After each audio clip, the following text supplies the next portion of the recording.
अस्सलामुअलैकुम and good morning. आप देख रहे हैं नया दिन। मैं हूं आपके साथ मोहम्मद शुएब।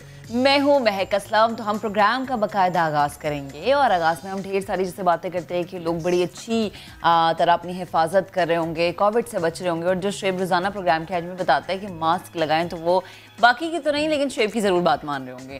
खैर, अभी हम आगाज़ में आपको खेल की दुनिया से खबर देंगे कि फ़ुटबॉल को पहचान देने वाले, फ़ुटबॉल की दुनिया पर राज करने वाले अर्जेंटीना के लेजेंडरी फुटबॉलर डिएगो मैराडोना 60 बरस की उम्र में चल बसे।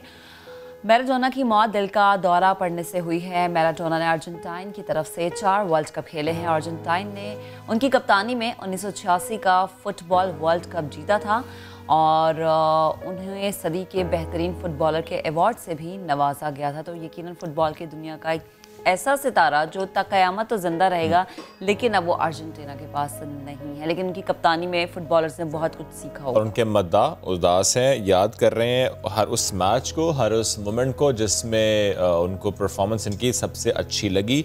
स्पेशली 1986 का मैच लोग बहुत ज़्यादा याद कर रहे हैं। उस वक्त ज़ाहिर है, उस वक्त मैं लोगों की बात कर रहा हूँ जो 80s में फ़ुटबॉल का जिनको शगफ़ था। यानी हम तो देखते हैं जब पाकिस्तानी ज़्यादातर क्रिकेट के फैंस, क्रिकेट के दीवाने होते हैं, लेकिन क्रिकेट से स्विच करना फ़ुटबॉल पर, उसमें लोग कहते हैं कि ही वॉज द मैन, जिनकी वजह से उन्होंने स्विच किया। चलिए आगे बढ़ते हैं, कुछ दीगर खबरें भी शामिल करते हैं और अपने देश की बात करते हैं। वज़ीर आज़म इमरान खान ने गुज़श्ता रोज़ पंजाब का दौरा किया, लाहौर का दौरा किया और इस दौरे पर एक बड़ी खुशखबरी सुनाई पूरे पंजाब वालों को, चाहे वो पंजाब में रहते हों या कि वो कराची में या किसी और शहर में रहते हों। खुशखबरी ये है कि हुकूमत ने हर शहरी को, यानी जो भी पंजाब का बसने वाला है, जिसके आईडी कार्ड पर पंजाब का एड्रेस है, उसको सेहत इंसाफ कार्ड दिया जाएगा और इसके तहत तिब्बी सहूलियात मुफ्त मिलेंगी। यानी सरकारी अस्पताल में तो ऑलरेडी मुफ्त मिलती हैं, कुछ प्राइवेट हॉस्पिटल्स भी होंगे और जहां पर अब वो इलाज करा सकेंगे। हमने गुज़श्ता रोज़ केपी की बात की थी, लेकिन नाउ इट्स अबाउट पंजाब। हाँ, देखें कितने अच्छे हमारी गवर्नमेंट काम करे, केपी में भी और पंजाब में भी। सिंध वालों का भी कसूर है ना, सिंध वालों का भी ख्याल कर। हम ये कहें क्या, सिंध गवर्नमेंट भी बड़ा अच्छा काम कर रही है। सिंध वालों को भी वो सहूलियत मिलनी चाहिए। तालीम और सेहत, दो बुनियादी चीज़ें जिसके लिए लोग ये सोच के आपको वोट देते हैं कि अच्छा अगर अपना हक राय दही इस्तेमाल करें तो कुछ तब्दीली आएगी। पंजाब में तो तब्दीली आई और बड़ी बेहतरीन तब्दीली आई, केपी में भी आई तब्दीली। सिंध में कब आएगी, सब मुंतज़िर है। खैर, थोड़ा और आगे बढ़ते हैं। इंतहा पसंदी, नफरत फैलाने में सबसे आगे भारत, मगर करप्शन में भी भारत बाजी ले गया। आलमी सतह पर भारत एक बार फिर रुस्वा हो गया। ट्रांसपेरेंसी इंटरनेशनल ने भारत को एशिया का करप्ट तरीन मुल्क करार दे दिया। कैसा लगेगा अगर किसी के सर पे ये सहरा हो कि आप करप्ट तरीन है? और दहशतगर्द तो आप हैं भी, हाँ। टेरर फाइनेंसर तो आप हैं, अब आप करप्ट भी हैं। और उसमें डिफरेंट इसके इंडिकेटर्स थे और डिफरेंट इसके पहलू सामने रखे गए इस रिपोर्ट में कि इवन जो कोर्ट के मामलात हैं उससे मुतालिक भी कहा गया कि वहाँ पर भी रिश्वत चलती है। इसके अलावा ब्राइबरी जिस तरह से वहाँ पर आम है, इससे मुतालिक इस रिपोर्ट में सब कुछ लिखा गया है। खित्ते में भारत 39% करप्शन के साथ सरे फहरिस्त है। भारत के 46% अवाम को सरकारी उमूर के अंजामदही के लिए रिश्वत देना पड़ती है। यानी वो ये समझते हैं कि अगर रिश्वत नहीं देंगे तो वो जायज़ काम भी उनका नहीं होगा। यानी वो जो हम एक लाइन बोलते हैं कि रिश्वत का बाजार सरगर्म है, उसकी जीती जागती मिसाल है भारत। और वहाँ पर इस तरह के काम होते हुए हमें नजर आते हैं। अब बात करते हैं ज़रा कोरोना की। हुकूमती इक़दामात के बावजूद कोरोना एक बार फिर से बेकाबू हो गया, क्योंकि अवाम मुसलसल गैर संजीदगी का मुजाहरा कर रही है। वज़ीर आज़म बार बार अपील करें कि प्लीज़ मास्क पहने, समाजी फासले का ख्याल रखें, जो SOPs दिए जा रहे हैं उन पे अमल करें। लेकिन जिन लोगों ने ये ठान रखी है कि SOPs पे अमल नहीं करना, वो SOPs की धज्जियाँ बिखेर रहे हैं। 24 घंटे के दौरान मजीद 40 अफराद ऐसे जो कि जान की बाजी हार गए। 3306 नए केसेस रिपोर्ट हुए और 24 घंटे के दौरान ही 45,999 टेस्ट भी किए गए। The question is from day one, महक, आप और मैं, क्योंकि मुझे याद है जब पहली बार हमने कोरोना की खबर शेयर की थी, मैं महक थे, हम लोगों ने कोरोना से मुतालिक बात की। उसके बाद से महक अब तक कोई एक दिन ऐसा है जब हमने ये कहा हो कि अवाम सुन रहे हैं, कोई एक दिन ऐसा जब हमने कहा हो कि अवाम एहतियात करें, कोई एक दिन ऐसा जब हमने कहा हो कि अवाम मास्क पहने, कोई एक दिन ऐसा जब हमने कहा अवाम एहतियात करें, फिजिकल डिस्टेंसिंग इंश्योर करें, भीड़ में जाने से गुरेज कर रहे हैं? ऐसा नहीं हुआ, ऐसा नहीं हुआ। एनीवेज, इसकी वजह से हम अपने प्यारों को खो रहे हैं। ये सेकंड वेव है। अगर मैं बेएहतियाती करूं, महक बेएहतियाती करें, कोई और बेएहतियाती करे, हो सकता है हमें कुछ ना हो, वी बीइंग यंग, हो सकता है हमें कुछ ना हो, लेकिन हमारी इस बेहतियाती से अब जो यंग लोग हैं वो भी इससे मैं कह रहा हूं, मैं हो सकता है ना हो, हाँ। हो सकता है ना हो, हमारी इम्यूनिटी बड़ी अच्छी हो, लेकिन हमारे घर में बच्चे, हमारे घर में बुजुर्ग हैं, हमारे घर में हमारे फैमिलीज़ में ऐसे लोग मौजूद होते हैं, वल्नरेबल होते हैं, और हमारा ये कदम यानी हमारी बेएहतियाती ये उनकी जान ले लेगी, यानी हमारे बड़े प्यारे हम फिर से खोएंगे जो हमने फर्स्ट वेव में खोए हैं। कोरोना वायरस की जब हम बात करें उसके खिलाफ जंग में पाकिस्तान करने की कोशिश तो कर रहा है कि किसी तरह से हम इसमें बेहतरी करें, किसी तरह से हम अपनी इक्विपमेंट में बेहतरी लेकर आएं, किसी तरह से हम अपनी सर्विसेज को बेहतर कर लें। तो खबर यह कि सिर्फ 20 मिनट्स में कोविड-19 की तशखीस करने वाली रैपिड टेस्ट किट हासिल कर ली गई है। ड्रैप की रैपिड कोरोना टेस्ट किट की रजिस्ट्रेशन की मंजूरी भी दे दी गई है, यानी ड्रैप ने इसको मंजूर कर लिया है।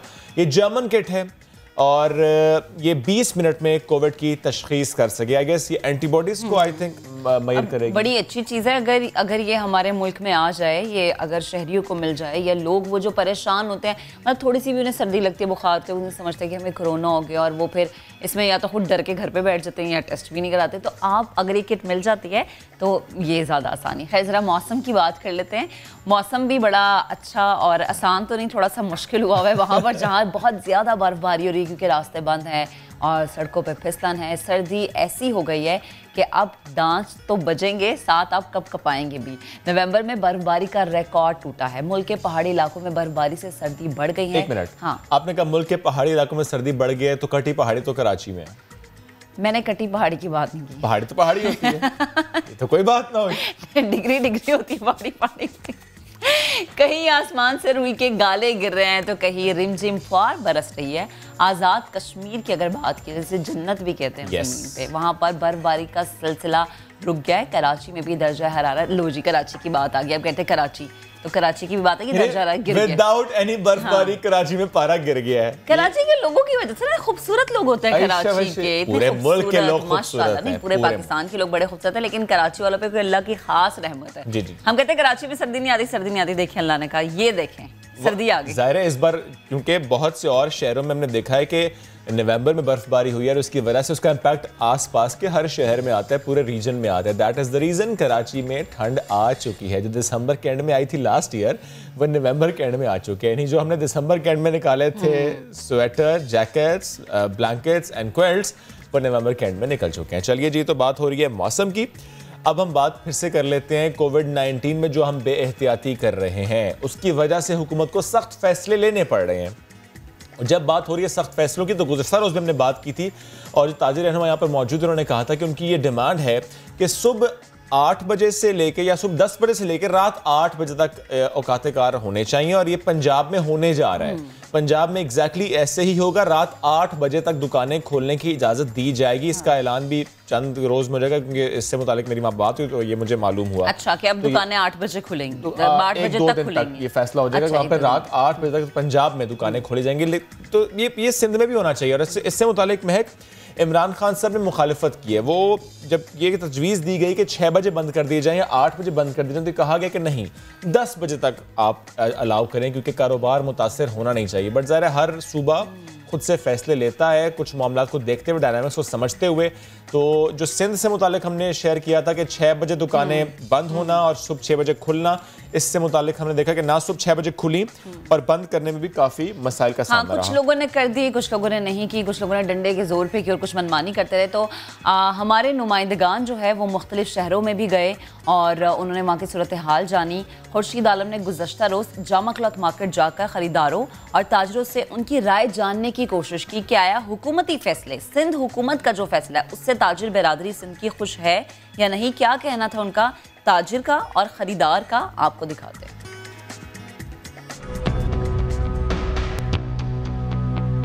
इस वक्त मैं मौजूद हूँ जामा क्लॉथ मार्केट में, जहाँ पर मुख्तलिफ छोटी बड़ी मार्केटों के एक अलायंस बनाया गया था कई साल पहले, जामा अलायंस के नाम से। उसके चेयरमैन है शेख इरशाद, हम उनसे मालूम करते हैं। शेख साहब, ये बताइए कि जो कल से इम्प्लीमेंट हुआ है नया टाइम, सुबह 6 से शाम 6 बजे, तो आप लोगों ने आज सुबह 6 बजे दुकानें खोल दी थी क्या? देखें जी, अभी तो आज पहला दिन था और हम यहाँ मार्केट आ गए थे तकरीबन 10:30-11 बजे। तो 10:30 बजे तक भी दुकानें खुली नहीं थी। लोगों की रूटीन बनी हुई है, लोगों का मामला हुई हैं और अभी भी आज भी तकरीबन 11:30 के बाद लोगों ने भी दुकानें खोली थी। अब 11:30 के बाद दुकानें खोलते हैं तो 1 बजे ज़ोहर हो जाती है, और ज़ोहर के बाद जब नमाज़ पढ़ के लोग आते हैं तो लंच टाइम हो जाता है। लंच के बाद 3 बजे हम काम स्टार्ट करते हैं, और 3 बजे काम स्टार्ट करने के बाद मुझे आप बताइए 3 घंटे बचते हैं। 3 घंटों में क्या रोज़गार कमाएंगे, क्या अपने बच्चों के लिए लेके जाएंगे? अगर 9 नहीं तो 8 तक तो लाजमी हमें मस्त टाइम दिया जाए जिसमें हम अपने बच्चों का रोज़गार कमा सकें। बिल्कुल 9 बजे तक टाइम दिया जाए, लेकिन अगर 8 बजे तक की हुकूमत इजाज़त देगी तो भी काबिल कबूल है, ये कहना है शेख इरशाद साहब का। मज़ीद लोगों से भी मालूम करते हैं कि उनकी राय क्या है। तकरीबन 8 बजे तक टाइम होना चाहिए, मार्केट 8 बजे तक खुली होनी चाहिए। कस्टमर निकलेगा ही तकरीबन मगरिब की नमाज़, असर की नमाज़ पढ़ के, अब वो आएगा इस टाइम पे दुकानें वगैरह बंद होना शुरू हो जाएंगी तो हमारा काम बिल्कुल ख़राब हो जाता है। नहीं, मुश्किलात है उसके लिए। 10 बजे तक दुकानें बंद होनी चाहिए। कि इस्लामी हिसाब से देखें तो ये बहुत अच्छा है कि सुबह जल्दी कारोबार खोलें और शाम में बंद हो जाए, क्योंकि फिर हमारी रूटीन बन जाएगी। अभी हम लोग की रूटीनें बहुत ख़राब हुई हुई है ना।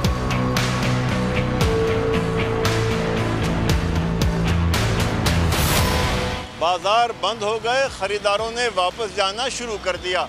ताजिर हों या ख़रीदार, सब ने ही इन नए औकात कार को मुस्तरद कर दिया है। ताजिरों का कहना है कि मार्केटों के औकात कार सुबह 10 से रात 8 बजे तक मुकर्रर किए जाएं। कैमरामैन कासिम रईस के साथ खुर्शीद आलम, समा, कराची।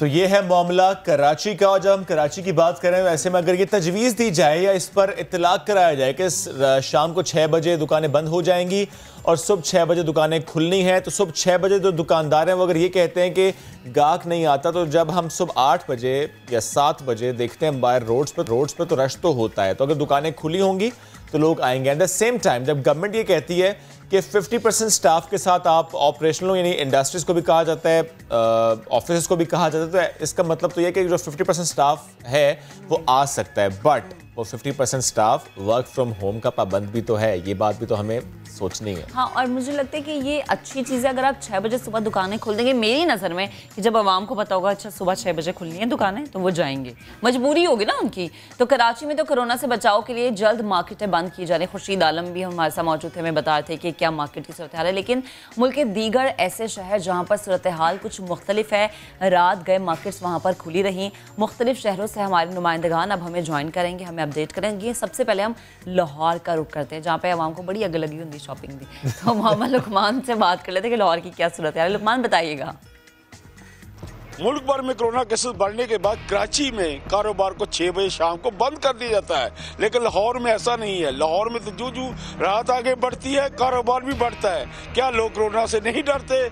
इसकी क्या वजूहत हैं? इस बारे में बात करते हैं दुकानदारों और अवाम से। ये बात तो ये देखें, गरीब आदमी जो खड़े हैं वो अपने बच्चों के लिए रोज़ी कैसे कमाते हैं।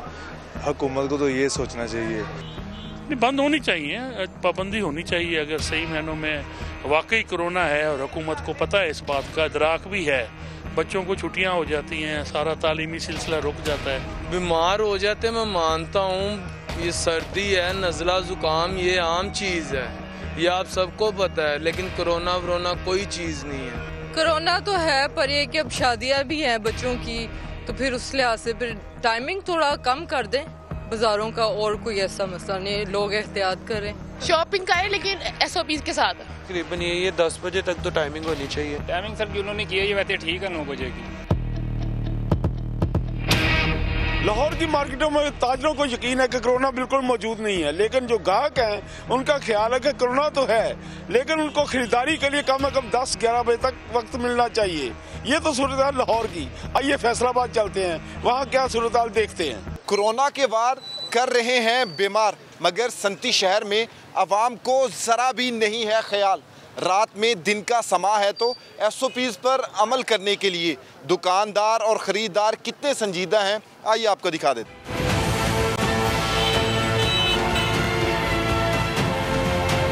ये मास्क क्यों नहीं पहनते? कोरोना है ही नहीं, मास्क क्यों पहने? ये तो सब फ्री है। ये बाहर मुल्कों से डीलिंग करके पैसे लेते हैं, कोई कोरोना नहीं है। आवाम पहनते नहीं, हम क्यों पहने भाई? कोई अमल नहीं करे फिर हम क्यों करें? कोरोना है ही नहीं है मेरे भाई। बीमारी है ये अल्लाह की तरफ से आया हुआ है, लेकिन मसला ये है कि जिस तरह लोग कह रहे हैं ना, इतना वो ख़तरनाक मुसलमान के लिए नहीं है, ये गैर मुस्लिमों के लिए है। जैसे एक दुकान में 4 बंदे बैठे होते हैं और ऊपर से चोर आए तो वो ताकतवर होते हैं, इस तरह मुसलमान के जो अंदर क़ुव्वत है वो ताकतवर है, अल्हम्दुलिल्लाह उसमें कोई असर नहीं होगा। मास्क हर बंदे को पहनना चाहिए। मेरा भी पास भी मास्क था, उसकी ना साइड वाले जो ना लेसेस वो टूट गए, इसलिए नहीं पहना हुआ। मास्क पहनते हैं, ना ही समाजी फासलों का ख्याल रखते हैं। सुबह 10 बजे खुलने वाली मार्केट्स रात 12 बजे के बाद ही बंद होती हैं।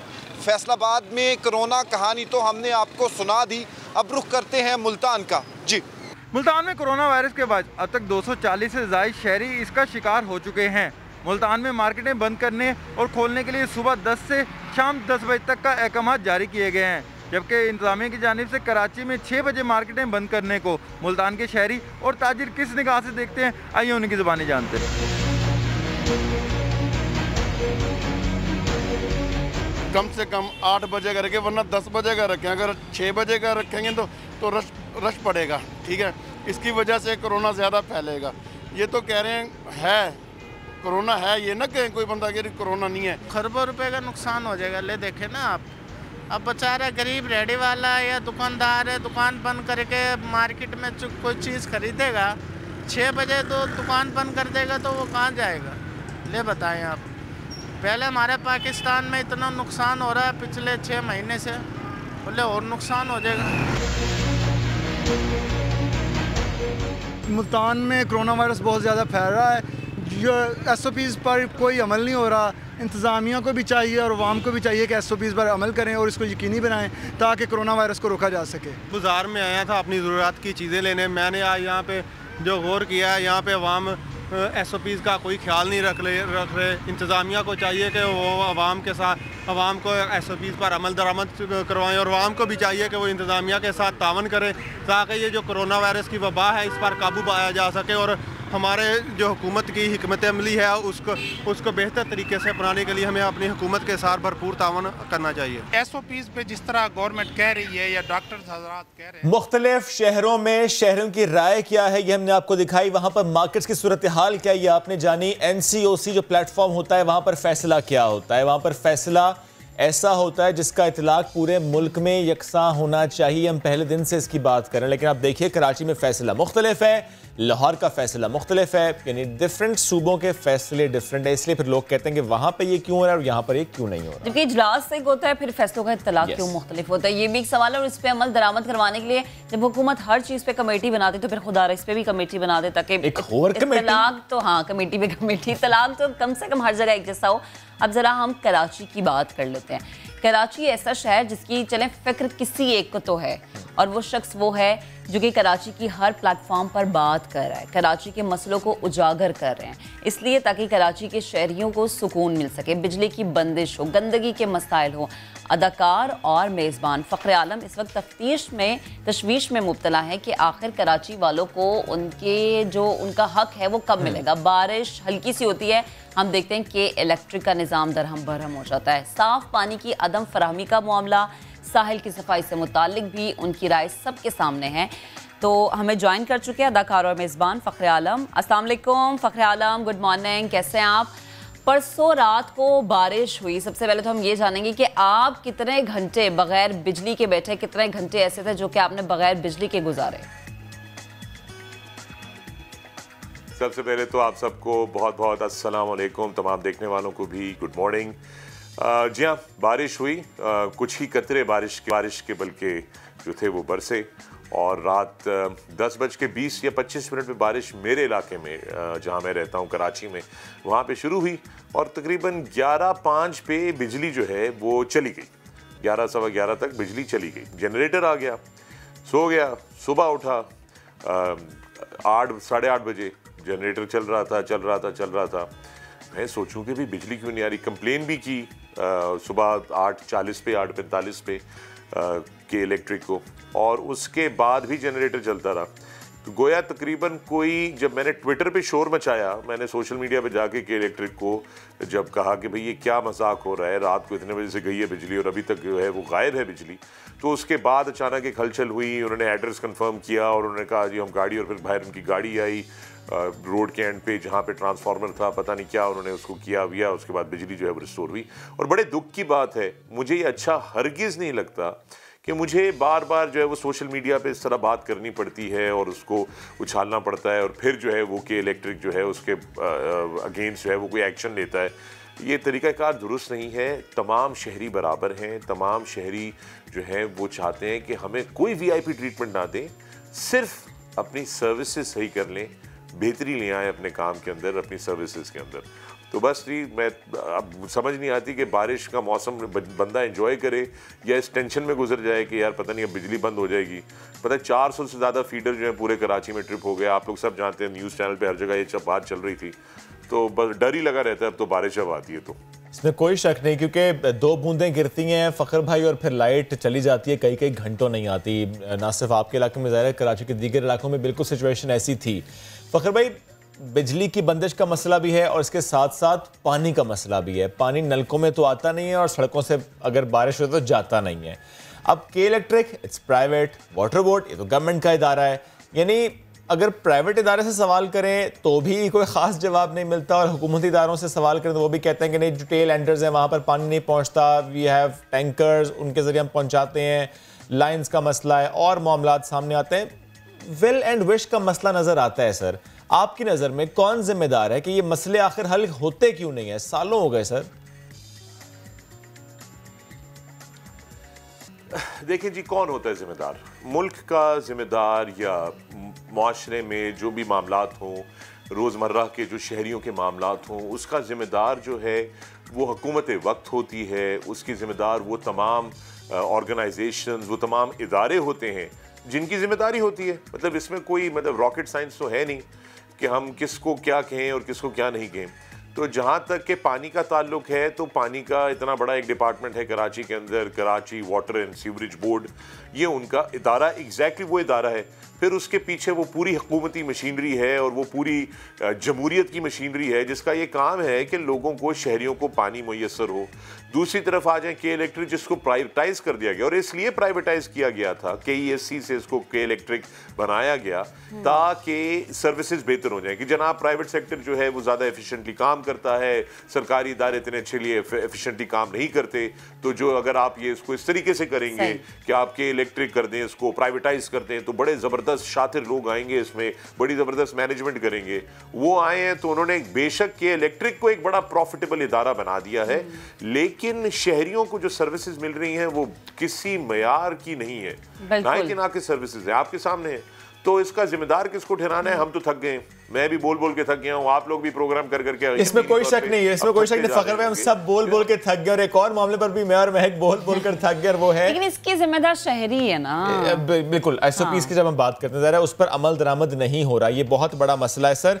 हमने देखा कोरोना फैल रहा है, मुसलसल फैल रहा है, जो हुकूमती अहकामात है लोग उसे नज़रअंदाज करते हैं। मार्केट्स की सिचुएशन ये हमने तो दिखाई, बट मैं चाहता हूँ कि आप भी शेयर करें कि जो मार्केट में आप जाते हैं, जब आप बाहर आप निकलते हैं सड़कों पर या किसी और इवेंट पे जब आप कभी जाएं, आप क्या देख रहे हैं? कोरोना की पहली लहर, अब दूसरी लहर है, कोई एहतियात करते शहरी आपको दिखाई दे रहे हैं? आपको लगता है कि नहीं, जहां हम पहले दिन खड़े थे हम आज भी वहीं खड़े हैं? जी बिल्कुल बिल्कुल, आप सही कह रहे हैं कि वो ये जो कोरोना की ख़ास तौर पे जो दूसरी लहर आई है उसकी वजह से जो मामलात बनते जा रहे हैं, बड़ा मुझे जो है वो फिक्र होती है। आपने सही कहा कि आप बाज़ार में जाएं तो आप देखते हैं कि लोग जो हैं वो SOPs नहीं फॉलो कर रहे हैं सरकार के। लेकिन देखें, पूरी दुनिया में एक और चीज़ भी होती है। अगर आप मुत्तहिदा अरब अमीरात को ले लें, दुबई को ले लें, तो वहाँ पर भी हुकूमत ने SOPs जो है वो दे दिए।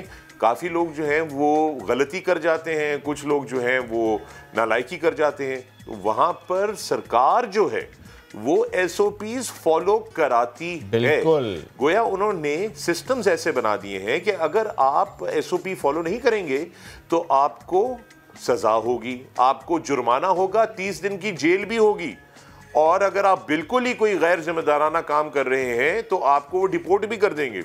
इसलिए ये पूरी दुनिया में कानून बनाती है, कानून साज लोग कानून बनाते हैं, सरकार उन कवानीन को इम्प्लीमेंट करती है, क्योंकि इंसान की कोशिश ये होती है कि उसको कोई कानून ना फॉलो करना पड़े। लोग जो है ना कोशिश करते हैं यार बस मैं निकल जाऊं। तो ये भी सरकार की जिम्मेदारी है कि लोगों को SOPs फॉलो करवाएं। वो जब सख्ती करेंगे, जब 2-4 चौकों पे या मार्केटों पे पुलिस खड़ी होगी, मास्क नहीं पहना होगा, तो उसी वक्त वहां पे फाइन होगा, किसी को पकड़ के कहेंगे जी 15 दिन की सजा है आपको, चूंकि आपने SOPs फॉलो नहीं किए। जब मुसलसल ये कहानियां मुआशरे में लोगों को सुनने को मिलेंगी कि नहीं यार बड़ी सख्ती हुई है, तो फिर वो SOPs फॉलो करेंगे। तो SOPs को इम्प्लीमेंट कराना भी सरकार की जिम्मेदारी होती है। अब सरकार पे मैं सब कुछ नहीं डालता, बहैसियत शहरी आपकी ये जिम्मेदारी है सब लोगों की कि आप ही फॉलो करें, क्योंकि ये मसला जो है बड़ा संजीदा हो गया है। देखिए अभी आपको जहरी फैमिली की 22 साल बेटी जो है वो 2 दिन के अंदर कोविड-19 से जो है वो अपनी जान गंवा बैठी है। इस तरह एक जज इतने सीनियर वो अपनी जान गंवा बैठे। बिल्कुल फखर भाई, और बहुत सारी ऐसी मिसालें भी हमारे सामने हैं कि अगर गवर्नमेंट जो है इसको बेहतर तरीके से इकदामात को अमल दरामद कराए तो कहीं ना कहीं फिर शहरी जो हैं उनको ये इल्म होगा कि अब सख्ती और अब करना है। तो शहरियों के अलावा वो वाले नौजवान जो कि अब हम समझते हैं कि हमारा मुस्तकबिल है, उनकी एक बड़ी तादाद ऐसी है जो कि आपको देखती है, आपको फॉलो करती है, उन्हें क्या पैगाम देंगे? वो किस तरह से अपना किरदार अदा कर सकते हैं कोरोना को रोकने में, शहरियों को अमल दरामद करवाने में, कि अच्छा खुद भी अमल करें और जो बाकी लोग हैं उन्हें भी सिखा रहे हैं कि अमल करना ज़रूरी है। जी बहुत बहुत शुक्रिया। तो नौजवान जो हैं वो पाकिस्तान का मुस्तकबिल हैं।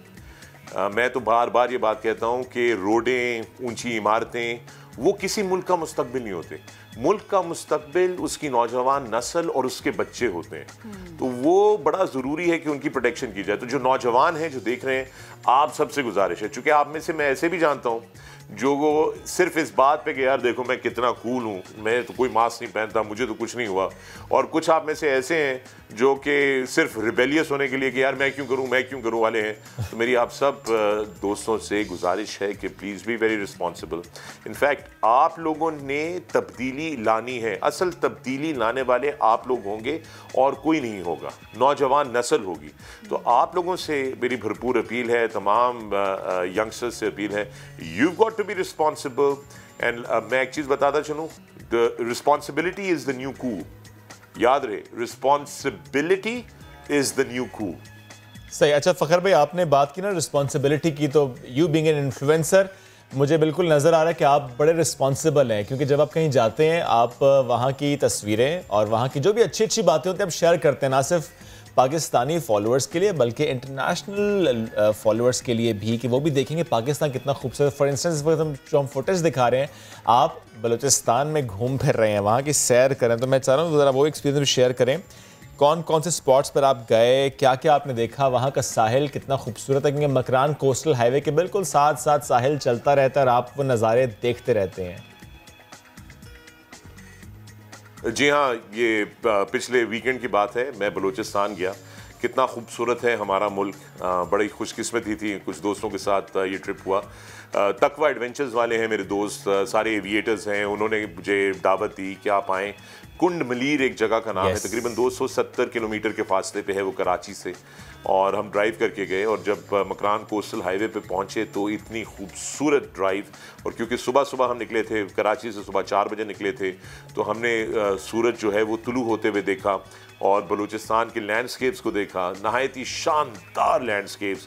कुंड मलीर पहुँचे तो नहायत ही खूबसूरत गोल्डन बीच, नहायत ही खूबसूरत साफ पानी समंदर का। तो वो मैं सोचूं कि ये कौन सा बीच है और कराची के जो बीच है वो कौन से बीच है, वो लगता ही नहीं है कि वो एक ही मुल्क के बीच है। लेकिन वाज़े तौर पे क्योंकि वहाँ पर आलूदगी नहीं की गई इतनी ज़्यादा वहाँ पर इंडस्ट्रियलाइजेशन अभी हुई नहीं है, और जो है वो लोग वहाँ पर इतने ज़्यादा भी जाते नहीं हैं, तो बड़ा खूबसूरत लग रहा है इस वक्त अभी तक, और मेरी दुआ है कि वैसे ही रहे। तो ये तकवा एडवेंचर्स वालों ने वहाँ पर एक रनवे भी बनाया हुआ है, तो हम वहाँ पे अल्ट्रा लाइट्स वगैरह भी और माइक्रो लाइट्स उड़ाते रहे, बड़ा मज़ा आया। उसके बाद फिर वहाँ से मज़ीद कोई तकरीबन 50 किलोमीटर आगे जाके एक बहुत ही इनएक्सेसिबल बीच है, ऑफ रोडिंग करके हम वहाँ पर पहुँचे। और उस बीच पे जाके मैं आपको बताऊँ, मैं बड़ा ट्रैवल करता हूँ, और मैंने पिछले कुछ साल मैंने कैलिफोर्निया के बीचेस की पूरी दुनिया तारीफ़ करती है, मैलिबू वगैरह, सारे वेरो बीच वगैरह, इधर बड़ी लोग बात करते हैं कैलिफोर्नियन बीचेस की, सॉरी। तो मैंने वो बीचेस भी देखे हैं और मुझे बड़े खूबसूरत लगते थे। लेकिन ये जो बीच मैं एक्सपीरियंस करके आया हूँ बलूचिस्तान में, कुंड मलीर से आगे, ये बिल्कुल ही बेमिसाल और लाजवाब है।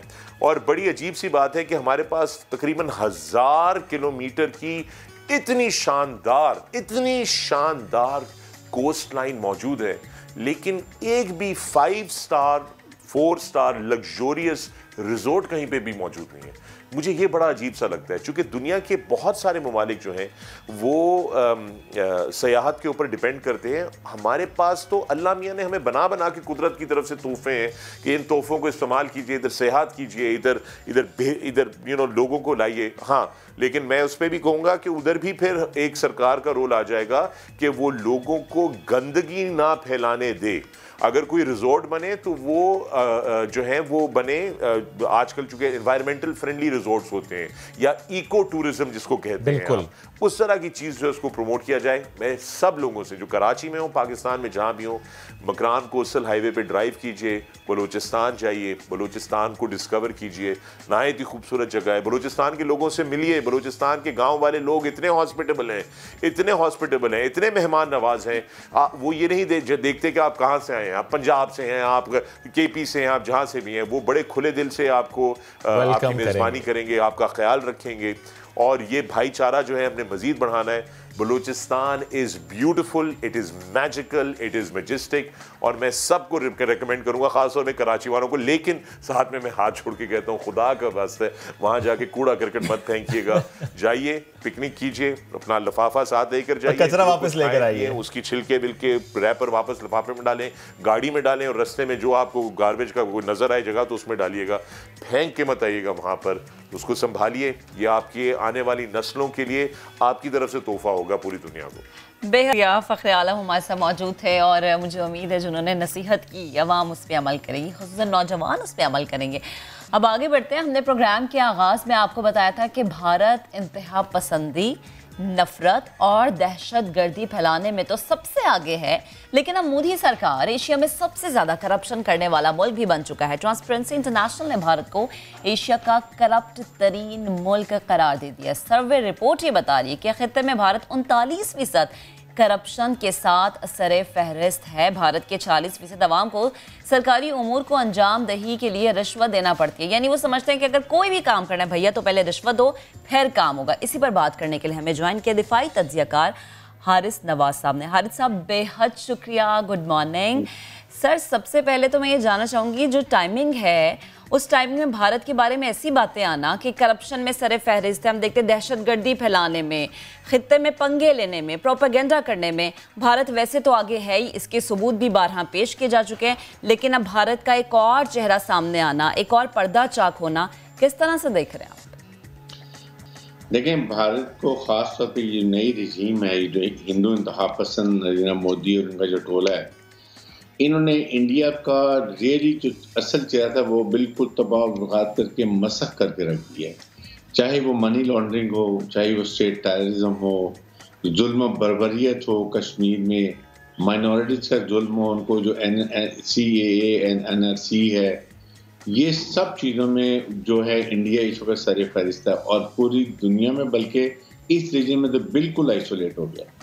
बल्कि मजे की बात यह कि पाकिस्तान को आइसोलेट करता करता इंडिया, बिल्कुल हारिसा, मैं यही चीज़ आपसे पूछने वाली थी कि आइसोलेट पाकिस्तान को करने की कोशिश कर रहा था, लेकिन इस खड्डे में खुद ही गिर गया और खुद आइसोलेट हो गया, और जो उसकी हरकतें हैं अब सबके सामने आया होती जा रही हैं। और इसके साथ साथ फिर आप देखें, इसने अभी तो ट्रांसपेरेंसी इंटरनेशनल ने किए, इन्होंने कोई 1 महीना पहले जो ह्यूमन राइट्स ऑर्गेनाइजेशन के थी इंटरनेशनल वहाँ पर इंडिया में, उन्होंने कश्मीर के बारे में रिपोर्ट दी, इन्होंने उनके ऑफिस बंद कर दिए, उनके अकाउंट सीज कर दिए, उनको मुल्क से निकालने के लिए कह दिया। ये इतने सख्त इंतहा पसंद हुए हैं, और जिस तरीके से करप्शन इंडिया में इन्वॉल्व है, चाहे उनके कोर्ट्स की बात कर लें या उनके पुलिस की बात कर लें, या जहाँ पर्सनल डॉक्यूमेंट्स उन्होंने लेने होते आइडेंटिटी पेपर्स, वो उसकी बात करें, रेगुलेटर्स की बात कर लें, या आप यूटिलिटी आइटम्स की बात करें, जहां भी जाना पड़ता है उनको पैसे देने पड़ते हैं। बिल्कुल। और इंतहा ज्यादा कि 20 मुल्कों को उन्होंने, आई थिंक उन्होंने 17 कंट्रीज को लिया, और उसमें से ये सरे फहरिस्त आया है। ये आप इसे देखें। और हारिस साहब, इसमें एक बात बड़ी इंपॉर्टेंट जो आपने भी अभी कही कि जो वहाँ का जुडिशल सिस्टम है सर, उस पर बहुत ज़्यादा सवाल उठते हैं इस ट्रांसपेरेंसी इंटरनेशनल की रिपोर्ट के बाद कि ब्राइबरी कोर्ट्स में ज़ाहिर है वो यूज़ हो रही है, ब्राइब के बाद सारे मामला वहाँ पर, दैट शोज़ कि जो वहाँ पर डिसीजन आते हैं वो फिर सही नहीं है। सर, ये बहुत बड़ा सवाल है उसके जुडिशल सिस्टम पर।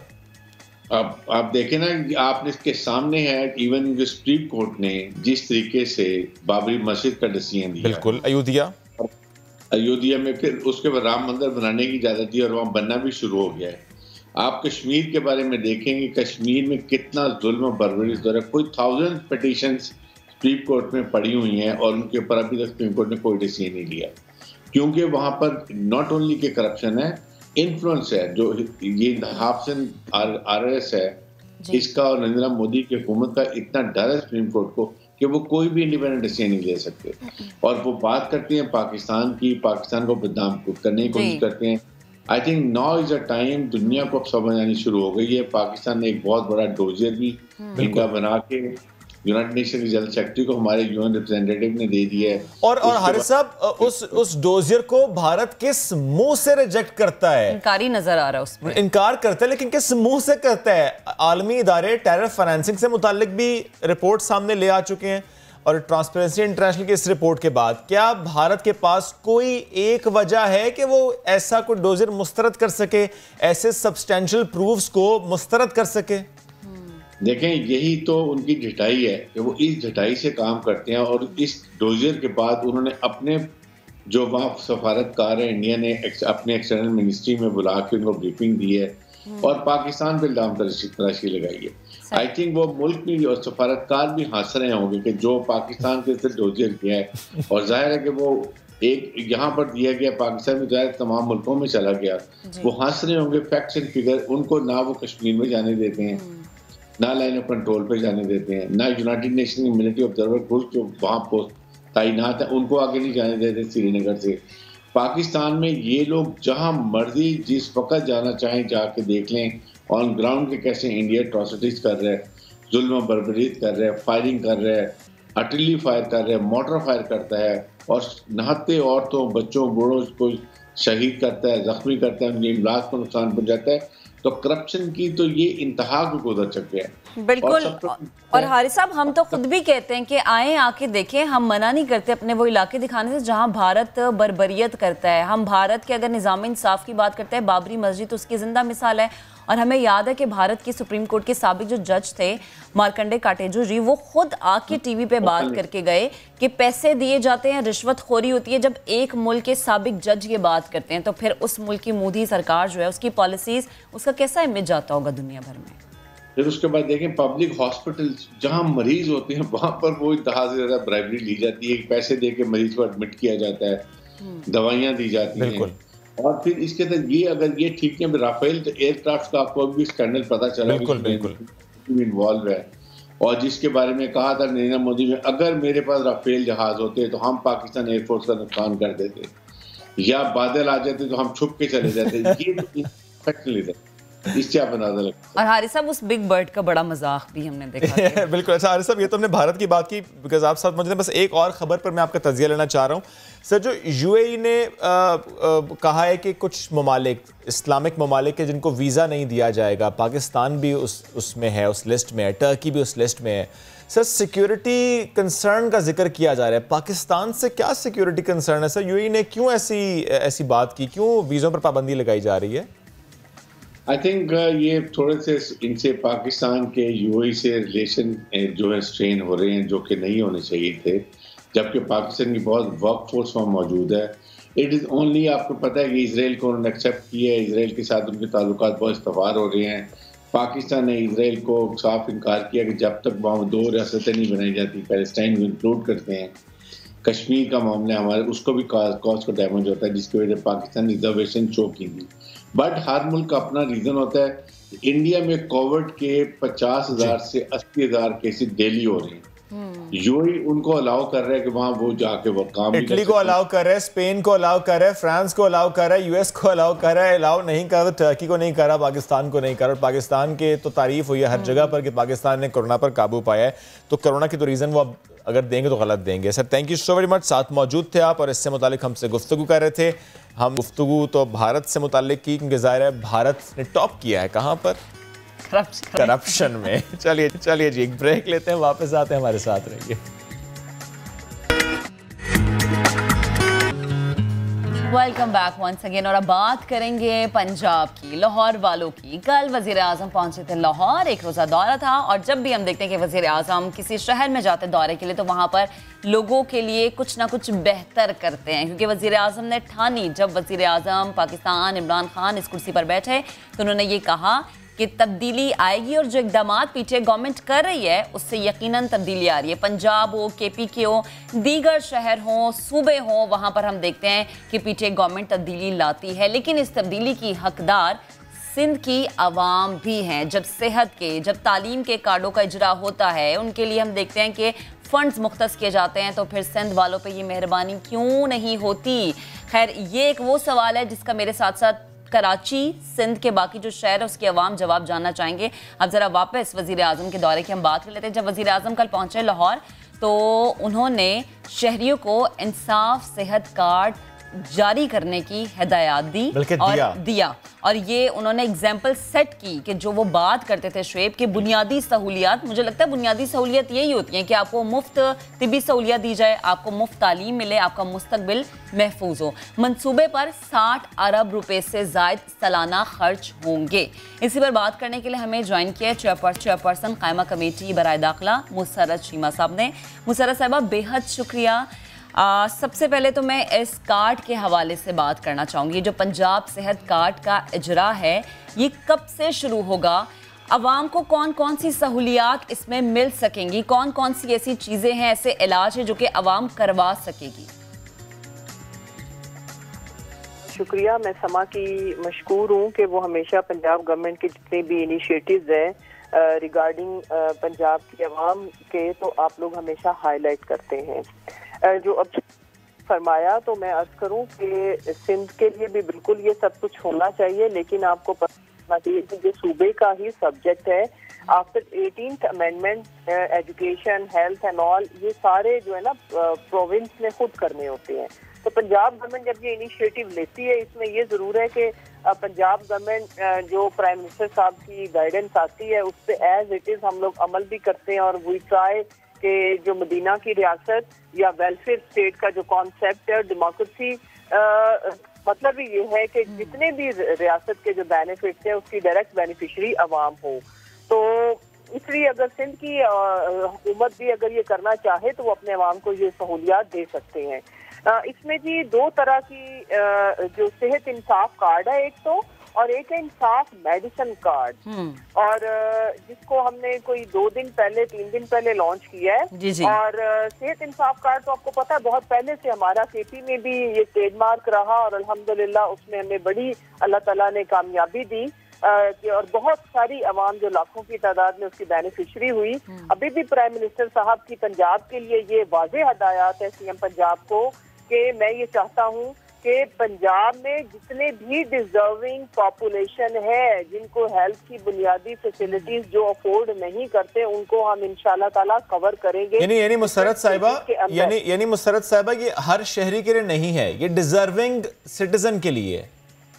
देखिए पूरी दुनिया में ये कॉन्सेप्ट है। देखिए अगर मैं और आप अपना इलाज हम अफोर्ड करते हैं तो हमें उसका अपने आप को हकदार भी नहीं समझना चाहिए। डिजर्विंग से मुराद ये है कि जो उसमें देखें, फिर उसके बाद अगले स्टेजेस पे जब आप सारे डिजर्विंग को कवर कर लेते हैं, देखें लिमिटेड रिसोर्सेज के अंदर हुकूमतों ने बिल्कुल ये बात आपकी दुरुस्त है मुसर्रत साहिबा, क्योंकि हमने KP में यही देखा कि पहले उन्होंने एक लिमिटेड पॉपुलेशन को दिया, उसके बाद उन्होंने कहा कि पूरे सूबे के अवाम इससे मुस्तफिद होंगे। जी। जो मैं अगली स्टेज हमारी ये है कि पहले फेज में हम लोग तमाम डिजर्विंग को कवर करेंगे, फिर इंशाल्लाह तो मुसर्रत साहिबा ये जो पहला फेज है, मुसर्रत साहिबा ये जो पहला फेज है आपने कहा डिजर्विंग को देंगे, तो कोई बता सकती हैं क्या है उसमें फिगर, कितने डिजर्विंग इस वक्त सिटीजन्स हैं पंजाब के जिनके हवाले से आप लोगों ने सोच लिया है कि इनको देना है हमने जनवरी 2021 तक?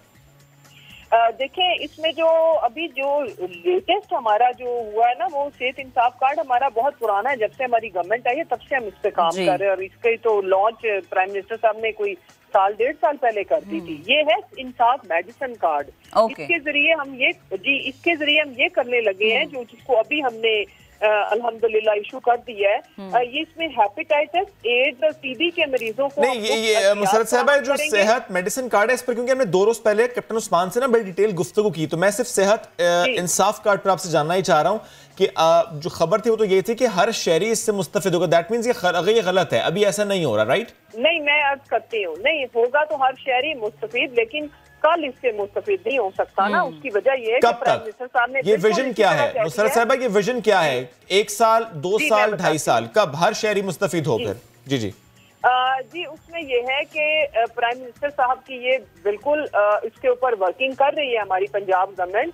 उनकी ये ना सिर्फ ख्वाहिश है, इसको अमली जामा पहनाने के लिए हमारी वर्किंग स्टार्ट हो चुकी हुई है कि आपकी पूरी टोटल पॉपुलेशन को हम ये कवर करें।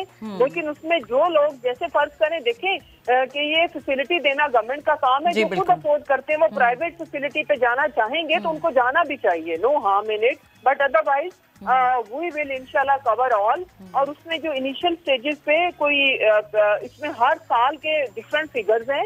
हर साल हम यानी कि अगर फर्ज करें कि इनिशियल स्टेज के ऊपर हम तकरीबन उसमें जो स्क्रूटनी है या जो उसका तरीकाकार है वो ये है कि पहले आप मोस्ट डिजर्विंग से शुरू करेंगे, फिर नेक्स्ट फेज में उसमें और लोग ऐड करेंगे और फिर यानी स्टेज वाइज जो है मुसरत साहिबा ये काम होगा। ठीक, ये तो पंजाब की बात होगी ना, और यकीनन पंजाब गवर्नमेंट जो काम करती है वो काबिल तहसीन है। अब जरा अगर हम थोड़ी सी सिंध की बात कर लें, कुछ तो नजर करम सिंध पे भी होनी चाहिए ना। वो तो आपकी बात जो आपने स्टार्ट में कही कि ठीक है सूबाई हुकूमत की जिम्मेदारी है, 18वीं तरमीम आ गई, लेकिन फिर भी जो विफाक में बैठे हैं कुछ सिंध वालों के लिए दर्द तो रखते हैं ना। देखें, सिंध के अवाम या जो हमारे जितने भी बाकी सूबे हैं उनके अवाम पाकिस्तान के अवाम है और उनका पूरा ही फेडरल गवर्नमेंट के ऊपर हक है और हमने कभी इस हक को रद्द नहीं किया, हम भूले नहीं। लेकिन जो सबसे इम्पोर्टेंट चीज है, जैसे ये होली सोली पंजाब गवर्नमेंट खुद कर रही है, इसमें फेडरल गवर्नमेंट हमें एडिशनल फंड नहीं दे रही। ये जो सेहत इंसाफ कार्ड है केपी की गवर्नमेंट ने किया, तो केपी की गवर्नमेंट का जो हेल्थ बजट था सूबे का उससे किया।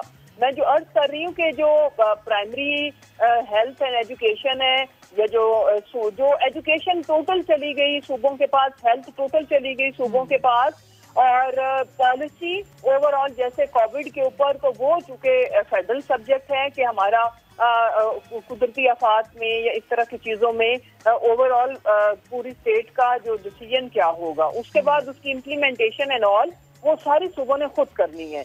तो इसमें जो मैं अर्ज करना चाहती हूँ, जैसे तमाम जो सूबों के जो बेनिफिट्स हैं या आवाम को आपने क्या देना उसका इकट्ठा लम्हा, लेकिन ये जरूर हो सकता है दे देती है। लेकिन मुस्तरद साहब ये जरूर हो सकता है कि बिल्कुल, लेकिन ये जरूर हो सकता है जो पाकिस्तान तहरीक इंसाफ की ऑपोजिशन है सिंध असेंबली में, वो जरूर इनको कहे कि आप भी ऐसे स्टेप्स लीजिए जो पंजाब में लिए गए, जो केपी में लिए गए। Exactly, thank you so very much. साथ मौजूद थे आप, नो डाउट ये सेहत इंसाफ कार्ड और सेहत मेडिसिन कार्ड ये अच्छे काम वहाँ पर हो रहे हैं। पंजाब के आज हम स्पेशली बात कर रहे थे तो इस पर तारीफ बनती है, एक ब्रेक लेनी भी बनती है, जरूरी है। लेते हैं ब्रेक, वापस आते हैं, साथ रहिए। Welcome back after the break. Corona से मुतालिक बात करेंगे। पाकिस्तानी स्क्वाड में शामिल 6 अरकान के कोरोना टेस्ट मस्बत आ गए हैं और ये कहा जा रहा है कि तमाम अरकान को आइसोलेट कर दिया गया है। तहकीकात मुकम्मल होने तक पाकिस्तानी टीम को ट्रेनिंग से रोक दिया गया है।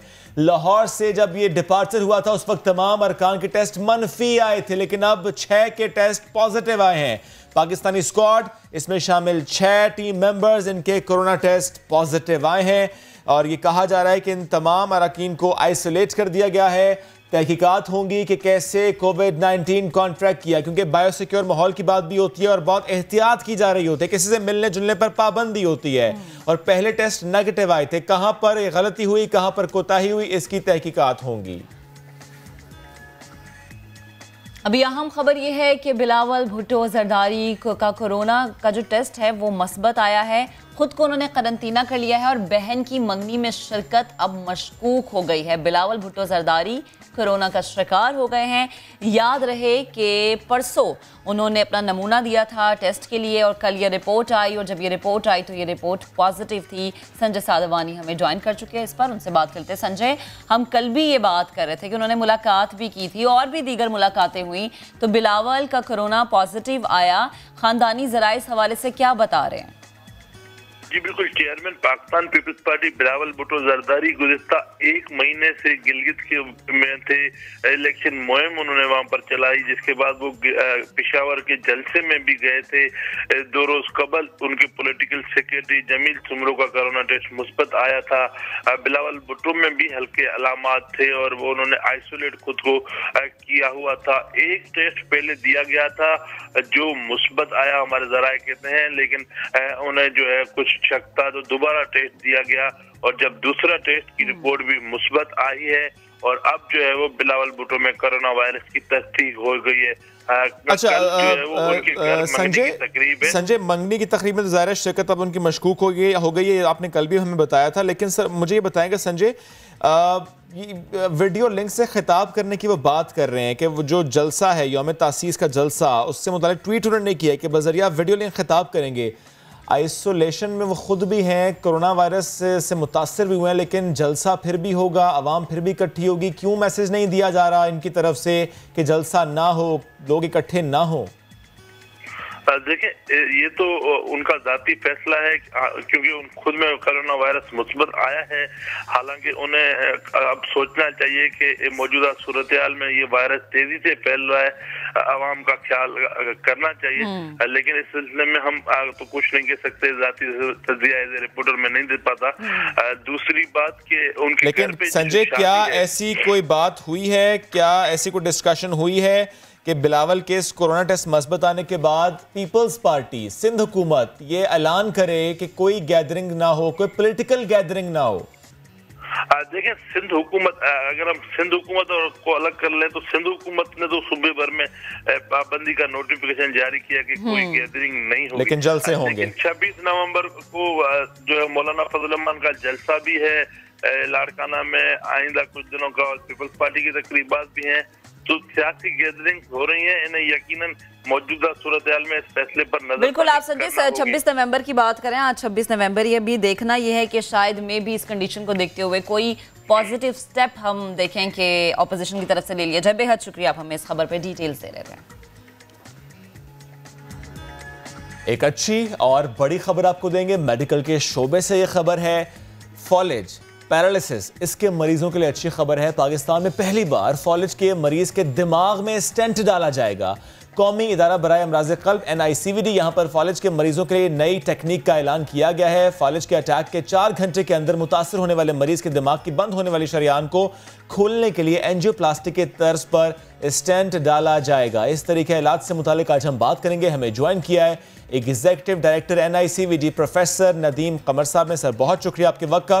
सर ये बहुत अच्छी खबर है क्योंकि ज़ाहिर है NICVD से मुतालिक हमने हमेशा ये बात की, स्टेट ऑफ द आर्ट ये हॉस्पिटल है और जब भी किसी को दिल का दौरा पड़ता है या दिल की कोई शरियान बंद होती है तो फ़ौरन उसका चेकअप होना, यानी एंजियोग्राफी होना, और फिर अगर बंद है तो एंजियोप्लास्टी होना, और बड़ी जल्दी जल्दी ये सारे काम हो जाते हैं, that too free of cost. Sir अब यही काम फॉलेज के मरीजों के लिए भी होगा? जी दुनिया भर में तो तरक्की याफ्ता ममालिक में तो ये बहुत अरसे से ट्रीटमेंट मॉडलिटी चल रही है, क्योंकि आप देख लें कि जो फालिज का मरीज़ है उसका सबसे बड़ा मसला ये हो जाता है कि अगर वो ज़िंदा रह जाता है तो उसकी ज़िंदगी काफ़ी मफलूज रह जाती है, वो अपने काम वगैरह कोई कर नहीं सकता और हैंडीकैप्ड हो जाता है और पूरे ख़ानदान के ऊपर डिपेंडेंट होता है, हमारे मुल्क में ख़ास तौर पे। और इस किस्म की ट्रीटमेंट जो है हमारे लिए बहुत ही इम्पोर्टेंट है, हमारे मुल्क में बहुत ही इम्पोर्टेंट है, बिल्कुल, ताकि अगर कोई 4 घंटे में सिम्टम्स होने के 4 से 6 घंटे के अंदर बल्कि अगर अस्पताल पहुँच तो उसकी शरियान जो है वो खोल दी जाती है। मुख्तलिफ ज़रिए इलाज होते हैं, दवाइयाँ भी दी जाती हैं और साथ में इसमें स्टेंट भी डाल सकते हैं। और तो स्टेंट को डालना जो है ये ऑलमोस्ट ऐसे ही सिमिलर टेक्नोलॉजी समझे जैसे हार्ट की आर्टरीज को हार्ट अटैक के दौरान खोलने के लिए NICVD करता है।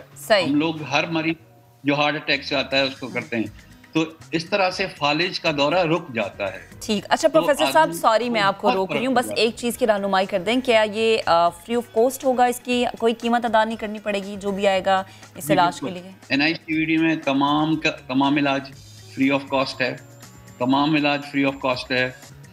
जितने भी पेशेंट आते हैं हमारे पास जो अफोर्डिंग नहीं है हम उनको टोटली फ्री करते हैं। इंशाल्लाह ये हम कराची से शुरू करेंगे जल्दी। हाँ। और इसके बाद हम अपने पूरे जितने भी सैटेलाइट सेंटर्स हैं, 10 अस्पताल हैं हम इस वक्त, हम इंशाल्लाह फिर वो ट्रीटमेंट सारी अस्पतालों में ले जाएंगे और 10 अस्पतालों में ये करेंगे। अच्छा प्रोफेसर साहब, आपने जैसे कहा कि 3 से 4 घंटे, तो लाजिम है ये कि 3 से 4 घंटे में जो शख्स इस अटैक में मुब्तला हुआ है, जिसको फालिज का अटैक हुआ है, उसे ही ये स्टेंट डाला जाए, या फिर वो शख्स जिसका फालिज का अटैक पुराना है और वो अल्लाह के रहम से बच चुका है, वो भी इस इलाज से मुस्तफीद हो सकता है? नहीं, उनको कोई फायदा नहीं होगा। अच्छा, उनको कोई फायदा? जिनको फालिज पुराना है उनको कोई फायदा नहीं होगा। ये सिर्फ उन लोगों के लिए है जिनको फौरन इमीडिएटली आना पड़ता है, और जिनको अटैक 4 से 6 घंटे के अंदर का पता हो। इसमें अक्सर जो जहां दुनिया में होता है, ये चीज़ अक्सर देखी जाती है कि कभी कभी एक बड़ी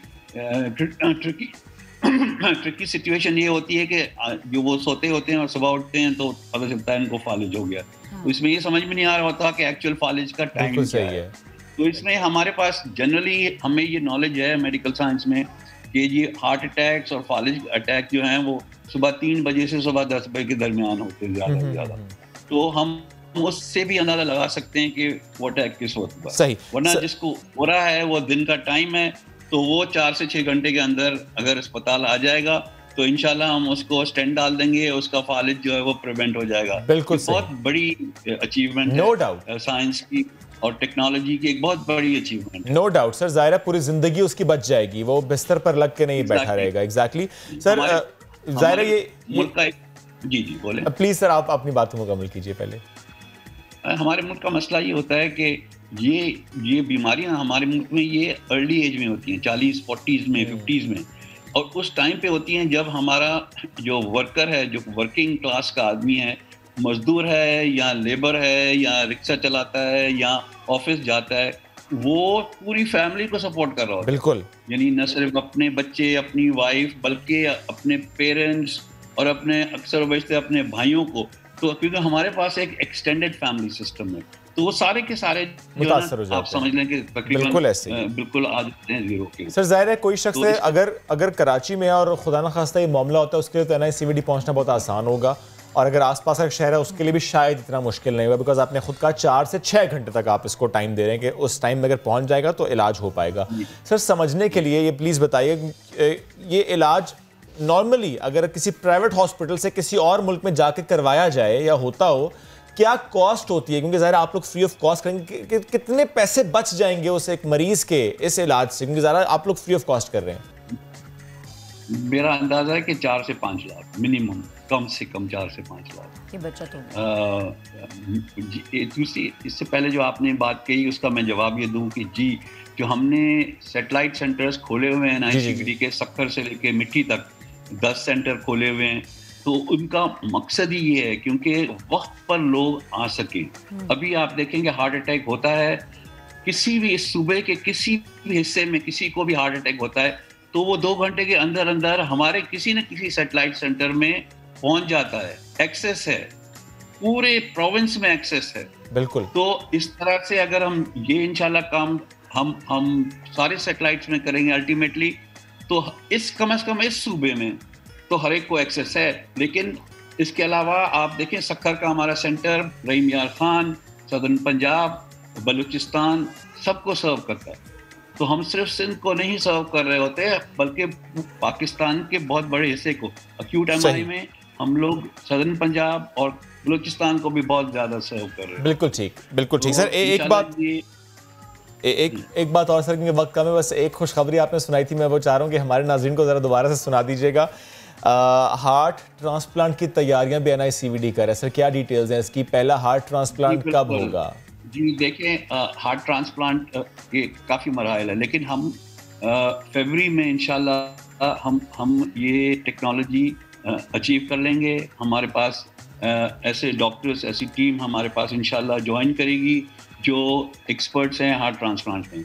अब इसमें बहुत सारे मराहल हैं। इसमें मराहल ये हैं कि हमें लॉज को, इन चीज़ों को देखना पड़ेगा। दूसरा सबसे बड़ा मरहला ये है कि जी हार्ट के ट्रांसप्लांट के लिए आपको लिविंग डोनर चाहिए। आप जो है वो किडनी में तो ये होता है कि एक किडनी होती है, वो काम करती रहती है और एक आप निकाल सकते हैं, कोई मसला नहीं है।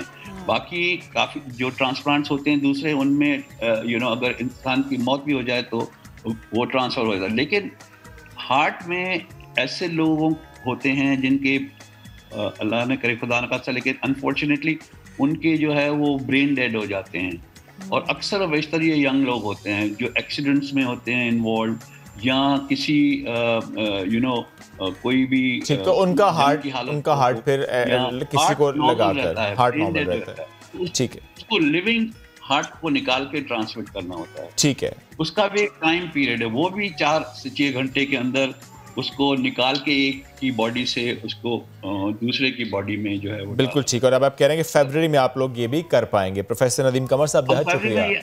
फरवरी में नहीं कर पाएंगे, प्लीज अगले साल करेंगे इंशाल्लाह। अगले साल आप करेंगे। Thank you so very much sir, साथ मौजूद थे आप और इससे मुतालिक हमसे गुफ्तगू करते हैं आगे। और अब जरा बात करते हैं ट्रांसपोर्ट सिस्टम की। जो मास ट्रांजिट सिस्टम होता है, इसकी इंपॉर्टेंस क्या है? जरा सोचिए कि अगर हर घर से एक शख्स रोजाना सुबह बाइक या गाड़ी लेकर निकले, और जाहिर है वो पेट्रोल यूज़ करेगा, इसके बरक्स अगर वो पूरा मोहल्ला सिर्फ एक गाड़ी में जाए, ये मैं एग्जांपल इसलिए दे रहा हूँ, जो मास ट्रांजिट सिस्टम होता है इसकी यही इंपॉर्टेंस होती है कि बहुत से लोग उस एक व्हीकल में जाते हैं, वो जो पेट्रोल की कंजप्शन है वो बड़ी कम हो जाती है, माहौल बड़ा साफ रहता है, हादसात कम हो जाते हैं, आलूदगी कम हो जाती है। फॉर एग्जाम्पल लाहौर, अगर यहाँ पर 10 लाख गाड़ियां हैं और औसतन एक गाड़ी 1 लीटर पेट्रोल खर्च करती है, तो रोजाना 10 लाख लीटर सुबह खुलते ही हम खर्च कर देते हैं। लाहौर जैसे शहर में अब मास ट्रांसपोर्ट सिस्टम का मुनज़्ज़म निज़ाम मौजूद है, और इसी पर हमारे रिपोर्टर दानियाल उमर ने एक खुसूसी रिपोर्ट तैयार की है, वो देखते हैं।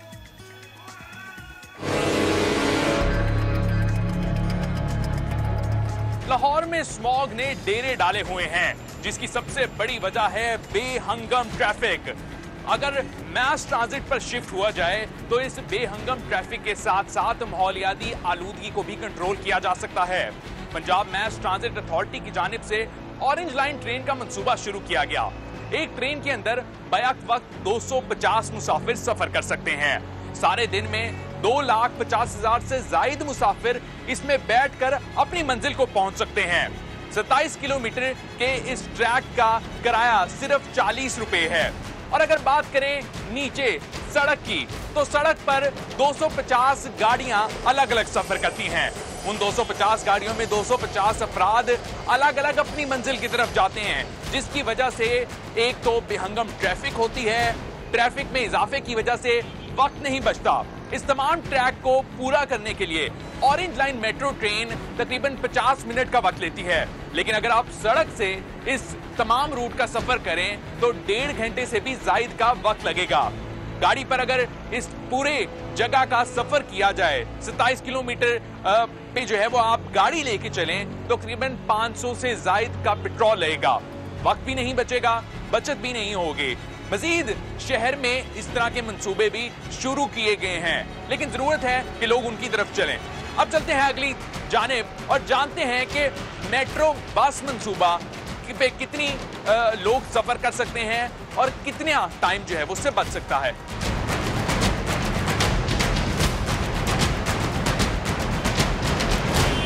मास ट्रांजिट का लाहौर में सबसे पहला शुरू होने वाला मंसूबा था मेट्रो बस सिस्टम का।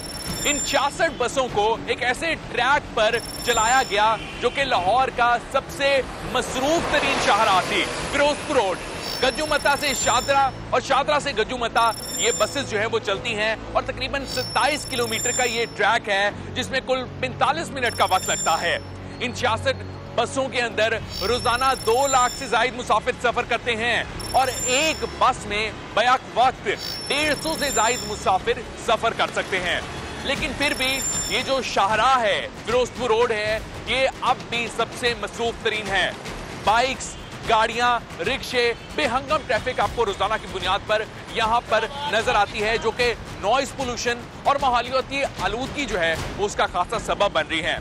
अगर लोग गाड़ियों में इस पूरे ट्रैक का सफर करें, जो 27 किलोमीटर का ट्रैक है, तो तकरीबन 1.5 से 2 घंटे का वक्त दरकार है और जो फ्यूल का खर्चा होगा वो तो पूछिए ही मत। और साथ ही साथ अगर आप इसके अंदर ये सफर करें तो 45 मिनट में आप ये 27 किलोमीटर का ट्रैक जो है वो मुकम्मल कर सकते हैं।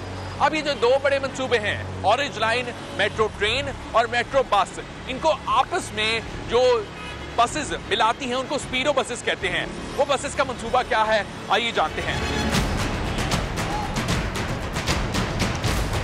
ऑरेंज लाइन मेट्रो बस और मेट्रो ट्रेन को आपस में मिलाने के लिए स्पीडो बस का मंसूबा शुरू किया गया। इस स्पीडो बस के जरिए मुख्तलिफ रूट से मुख्तलिफ सवारियां अपनी अपनी मंजिल पर जाने के लिए मास ट्रांजिट के मंसूबे इस्तेमाल कर सकती हैं। इस बस के अंदर तकरीबन 50 से ज्यादा अफराद बैक वक्त सफर कर सकते हैं। अगर यही 50 गाड़ियां इस बस के अंदर सफर करें तो उनका वक्त भी बचे, उनके पैसों की भी बचत हो और साथ ही साथ ये जो माहौलियाती आलूदगी है इससे भी छुटकारा हासिल हो। दुनिया भर में अगर आप थोड़ा सा पैदल चल के अपने स्टॉप तक पहुंचे तो इस पर सेहत के भी अच्छे असरात मुरतब हो सकते हैं। कैमरामैन खावर महमूद के साथ दानियाल उमर, समा, लाहौर। रिपोर्ट आपने देखी। अभी एक ब्रेक लेंगे, जब ब्रेक से वापस आएंगे तो एक ऐसी कहानी आपके सामने रखेंगे कि जो आपको याद दिलाएगी एक और कहानी। आपको याद है सफ़ा और मरवा, सर जुड़ी बच्चियां जिनकी अब इंडिपेंडेंट ज़िंदगी है, किसकी वजह से? आपकी वजह से। आज एक और कहानी हमारे पास है, अयान और अमान। इनको भी आपकी मदद की ज़रूरत है, इनका भी हाथ आपने थामना है, इनका भी ऑपरेशन आपने करवाना है। पाकिस्तानियों आगे बढ़ो। इनकी कहानी क्या है, इनको किस पेचीदा मरहले से गुजरना है, इस पर आज हम बात करेंगे। ब्रेक के बाद हमारे साथ रहिए।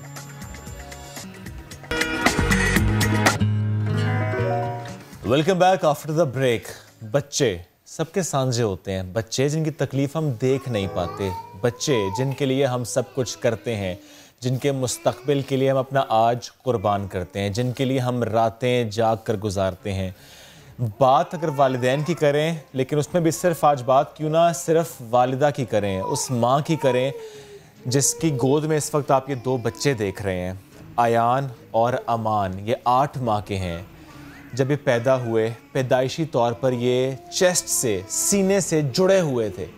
महंगाई, गुर्बत वालिदैन को इतना बेबस कर दिया कि नन्हे फूलों का इलाज कराने से वो कासिर हैं। याद होगा आपको सफ़ा और मरवा जिनके सर जुड़े हुए थे पैदाइशी तौर पर, उनके पेचीदा ऑपरेशंस होने थे। पाकिस्तान में तो वो हो नहीं सकते थे। आपने बीड़ा उठाया था, आपने ये काम किया था, अल्लाह ने आपको वसीला बनाया था, अल्लाह ने आपको वो ताकत दी कि आपने ये काम कराया। और इस वक्त स्क्रीन पर हम आपको वो दिखा रहे हैं, याद दिला रहे हैं आपको जो आपने काम किया था कि पहले सफ़ा और मरवा कैसी थी और अब सफ़ा और मरवा कैसे। इस वक्त जो स्क्रीन पर आप देख रहे हैं अयान और अमान हैं, इनके सीने जुड़े हुए हैं। आप ज़रा सोचिए कितना मुश्किल है इनका वक्त गुजारना। ये 8 माह के हो गए, अभी बैठने लग गए हैं, लेकिन बैठना कितना मुश्किल। माँ को हर वक्त गोद में रखना है, कभी एक जागता है, दूसरा सो रहा होता है, जो सो रहा होता है उसको पहला जगा देता है। इनको फीड करना मुश्किल है, इनको पालना बहुत मुश्किल है, लेकिन यकीन जानिए इनका इलाज इतना मुश्किल नहीं। आपने सिर्फ हाथ पकड़ने की देर है आपकी। और हम जैसे कि याद करवा रहे हैं सफ़ा और मरवा की कहानी, वो भी आपने हाथ थामा था तो उन बच्चियों की ज़िंदगी बदल गई थी। बिल्कुल। और इन बच्चों के भी हाथ थामने की ज़रूरत है। और सफ़ा और मरवा का केस अगर हम याद करें तो ज़्यादा कॉम्प्लिकेटेड था वो, कि उनके सर जुड़े हुए थे, बहुत मुश्किल था। और जो देख रहा था, ये जो भी बात कर रहा था, बस एक खौफ में मुब्तला था। और माशाल्लाह इन बच्चों को अगर हम देखें तो इनकी, जैसे कि शुएब ने भी जिक्र किया कि इनके सीने आपस में जुड़े हुए हैं और अल्लाह ने चाहा इंशाअल्लाह हर तरह की चीज़, हर तरह का इलाज मुमकिन है। सारिम बर्नी ट्रस्ट की कोशिश है कि वो इनके इलाज का जो खर्चा है उठाए, लेकिन इनका जो इलाज है उसके लिए हम चाहते हैं कि मुखय्यर हजरात इसमें हमारे साथ आगे बढ़े, ताउन करें, कदम से कदम मिला के बच्चों का दर्द समझें, उस माँ का दर्द समझें जिस माँ की गोद में इस वक्त ये बच्चे हैं। वो माँ हमारे साथ इस स्टूडियो में मौजूद है। ये बच्चे आज हमारे स्टूडियो में मौजूद हैं। बच्चे जो हंस भी रहे हैं, मुस्कुरा भी रहे हैं, उनकी आंखों में चमक भी है। इस चमक को कायम रखना है। इनकी इंडिविजुअल जिंदगी, exactly they are watching me, मुझे बड़ा अच्छा लगा, दे आर स्माइलिंग, माशाल्लाह। अल्लाह ये मुस्कुराहट कायम रखे। अस्सलाम वालेकुम, आपको भी सलाम। सालिम भाई आपने ज्वाइन किया, आपको भी अस्सलाम वालेकुम। सबसे पहले मैं आपसे जानना चाहता हूँ ज़रा, ये 8 माह के हैं, ये 8 माह आपने कैसे गुजारे? एक माँ के लिए बहुत तकलीफ़ होती है जब औलाद तकलीफ़ में होती है। माँ के पैरों तले ऐसे तो जन्नत नहीं है। माँ को देखने से ऐसे तो हज का सवाब नहीं मिलता। माँ जो पूरी रातें जागती है, हम कुछ भी कर लें, जो माँ ने किया होता है औलाद के लिए हम वो चुका नहीं सकते। ये तो मैं उस माँ की बात करूं जिसकी नॉर्मल औलाद है। आप देखिए उनकी तो मुश्किल कितनी दुगनी तिगनी चुगनी है। उन 2 बच्चों को हर वक्त साथ रखना। आपका एक बच्चा और भी है, वो बड़ा बेटा है। हाँ, 2 साल का। वो 2 साल के, और अब ये देखिए कि 8 माह के 2 बच्चे हैं जिनको हर वक्त वो गोद में रखती हैं। अभी भी जब से वो यहाँ पर आई हैं बच्चों को बहलाने की कोशिश कर रही हैं। मैं जानना चाहता हूँ आपसे, जिस वक्त आपको ये मालूम हुआ, क्या पैदाइश से पहले मालूम था कि जुड़े हुए हैं सीने इनके, क्या नहीं? नहीं, मालूम नहीं था। अच्छा, यानी डिलीवरी के बाद आपको ये मालूम हुआ कि इनके चेस्ट से ये जुड़े हुए हैं। क्या ख्याल आया पहले, क्या सोचा आपने उस वक्त? आपको लगा कि बहुत मुश्किल होगा? आपने सोचा कि पता नहीं कैसे ये ठीक होगा? क्या सोचा? कुछ सोचे नहीं है, बस अल्लाह पे सब कुछ छोड़ा है।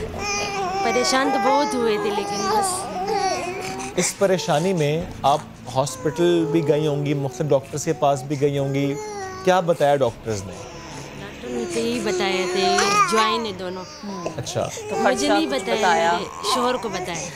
चलिए, ये ज़ाहिर है बच्चे इस वक्त रो रहे हैं। अब ये देखिए कि बच्चे तकलीफ में हैं। ज़ाहिर है वो 8 माह के हैं, वो बैठ सकते हैं लेकिन बैठ नहीं पाते, हिल नहीं पाते। एक हिलेगा दूसरे को तकलीफ होगी।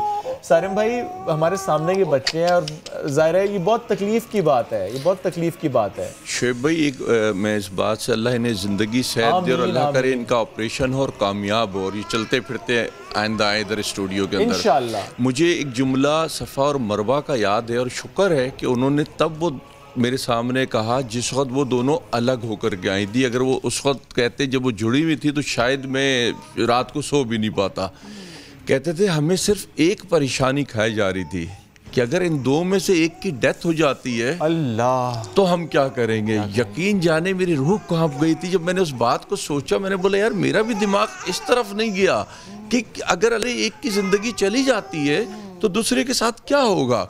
तो हमें, मेरे ख्याल है हम लोगों को एक अच्छे दिल, एक अच्छे जहन से इन चीज़ों को सोच के लोगों की मदद के लिए आगे बढ़ना चाहिए और लोगों को इस स्टेज तक के बिना छोड़े कि वो इधर उधर धक्के खाते खाते हम तक पहुंचे या स्टूडियो तक खुद थामे। आप ही के इलाकों में रहते हैं ना, आप ही के महल्ले में रहते हैं, आप ही के जानने वाले लोग हैं, हमारी जिम्मेदारी है। और इसीलिए जो शुएब, पहले हम एक और चीज़ अपने नाज़रीन को बताते हैं, हम अपनी स्क्रीन पे एक नंबर भी फ्लैश करें, आप हमें कॉल कर सकते हैं डायरेक्ट स्क्रीन पर। सारिम बर्नी ट्रस्ट की डिटेल्स भी आपको अभी दिखेंगी। आप डोनेशन कर सकते हैं। सारिम भाई यहाँ पर मौजूद है। ये वो बच्चे, इनका हाथ थामना इंतहाई ज़रूरी है। बेटा हो बेटी हो, माँ के जिगर के टुकड़े होते हैं और माँ जैसा संभाल रही है। हम जो देख रहे हैं, एक को चुप करवाना, दूसरे को चुप करवाना, एक बच्चे को अब भी संभालना इतना मुश्किल हो जाता है। ये 2 बच्चे जिनके सीने आपस में जुड़े हुए हैं, माँ की रात, माँ की नींद, माँ का दिन, असल में अगर देखें तो माँ की हिम्मत को भी सलाम। और महक, जो ये बच्चे बड़े होते जाएंगे ये मुश्किल बढ़ती चली जाएगी। उस माँ के लिए इनको संभालना और मुश्किल होता चला जाएगा। सारिम भाई को आज बनाया हमने जामिन कि सारिम भाई पूरी कोशिश करेंगे कि इनके इलाज मुआलजे का बीड़ा उठाएं और ज़ाहिर है वो अकेले नहीं कर सकते, हम सबको मिलकर ये करना। यकीन जानिए ये मुश्किल नहीं है। सफ़ा और मरवा के लिए अगर कर सकते हैं तो अयान और अमान के लिए क्यों नहीं कर सकते? हम सब कर सकते हैं।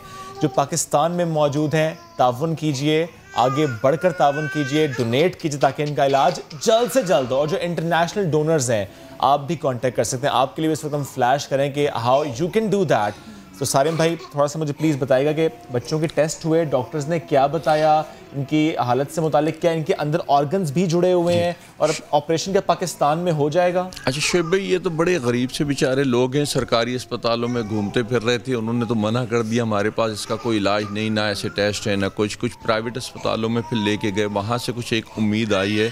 उसमें भी एक अस्पताल ने ये कहा कि हमें उम्मीद है कि हम कामयाब हो जाएंगे। हमने काफ़ी पहले ऐसे 2 बच्चों का ऑपरेशन किया था तो माशाल्लाह बच गए, लेकिन उसके लिए अखराजात जो आते हैं वो कोई 30-40 लाख रुपए आते हैं। तो वो 30-40 लाख तो दूर की बात है, ये तो इनके टेस्ट भी नहीं करवा पाते। तो अभी इनके टेस्ट मेस्ट हुए हैं, इस स्टेज तक के आ गए कि हाँ जी अब इनको ऑपरेशन जो है ना किया जा सकता है और कोशिश की जा सकती है कि दोनों रहें और अलग अलग हो जाएं। सारिम भाई, क्योंकि जब सफ़ा और मरवा की हमने कहानी शेयर की थी उसमें कहा गया था कि कुछ अरसे बाद ये ऑपरेशन हो पाएगा, लेकिन इन दिस केस ये फ़ौरन हो सकता है। ये फ़ौरन हो सकता है, पाकिस्तान में इजीली हो जाएगा। पाकिस्तान में इजीली एक ही अस्पताल ने कहा है तो इजीली इसको नहीं कह पहले सकते। ऐसे केस हमने देखे हैं पाकिस्तान में, अगर आपने किसी हॉस्पिटल से बात वो हॉस्पिटल वालों का मैं बता रहा हूँ, उन्होंने कहा कि एक हमने ऐसा किया था, अब ये दूसरा होगा हमारे लिए, पहले हुआ है। लेकिन उनका भी इंटरेस्ट देखें, ये होता है ना कि एक हमारा भी एक भला हो जाएगा कि हमने ऐसे बच्चे, तो एक से दूसरा केस हो जाएगा उनका, तो आइंदा अगर होगा पाकिस्तान में तो उनके लिए भी आसानी होगी, लोगों के लिए भी आसानी होगी। सारिम भाई ये शेयर कर सकते हैं अब तक जो बात हुई डॉक्टर से, अस्पताल से, कि कितना इलाज पे खर्चा आना है? वो कोई 30-40 लाख रुपए लगभग अभी तक के बताया है। अभी तक कहा जा रहा है कि 30 से 40 लाख रुपए इनका खर्चा आएगा। जरा सोचिए कि 30 से 40 लाख, ये यकीन जानिए बिल्कुल बड़ी रकम नहीं है, ये बिल्कुल बड़ी रकम नहीं है। हम रोज़ाना खर्च कर देते हैं कहाँ पर? हम रोज़ाना खर्च कर देते हैं पार्टीज़ में, खाने पीने में, तो थोड़े थोड़े से पैसे भी अगर देंगे 30-40 लाख तो मिनटों में हो जाएंगे।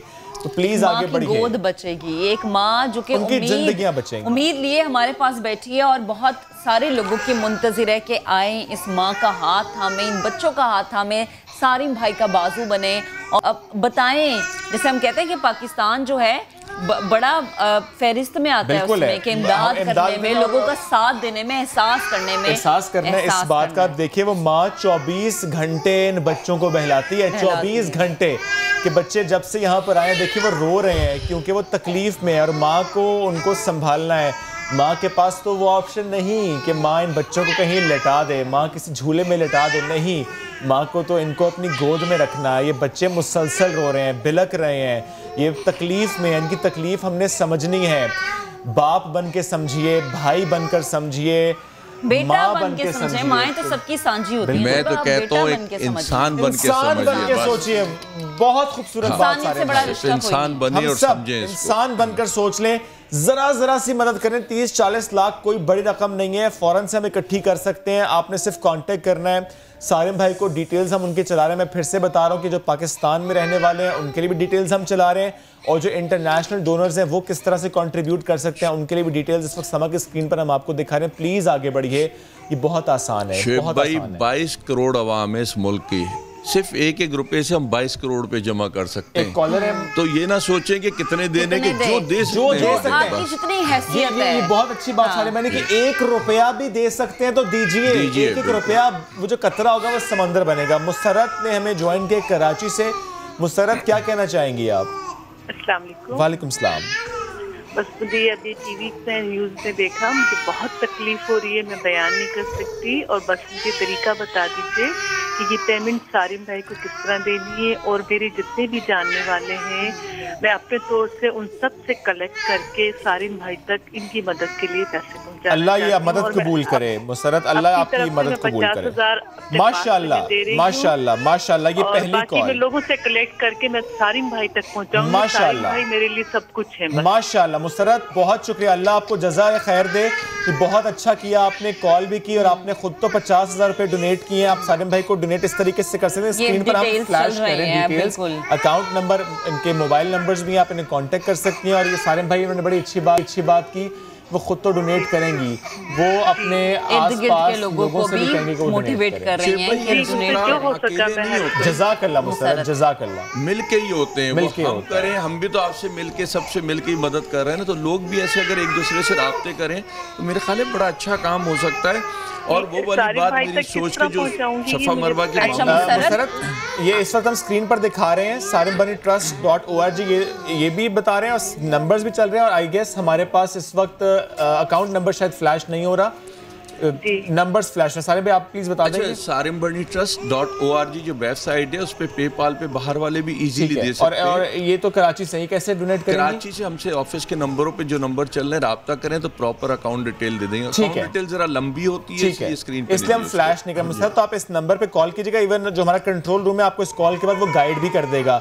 Thank you so very much. Please Musarrat की तरह आगे बढ़िए और इनकी मदद कीजिए। ये बहुत तकलीफ में है। मैं बार बार ये बात इसलिए कर रहा हूँ क्योंकि मेरे सामने ये 2 प्यारे से बच्चे जिनकी आंखें चमक रही हैं लेकिन वो मुसलसल रो रहे हैं, और वो ज़ाहिर है उनका रोना ये बताता है कि वो तकलीफ में। अच्छा मुझे एक बात प्लीज़ बताइएगा, ये ज़ाहिर है इनको खाना पिलाना ये बहुत आपके लिए मुश्किल काम होता होगा कि देखें वो उनको बिठा के एक ही पोजीशन में रखना।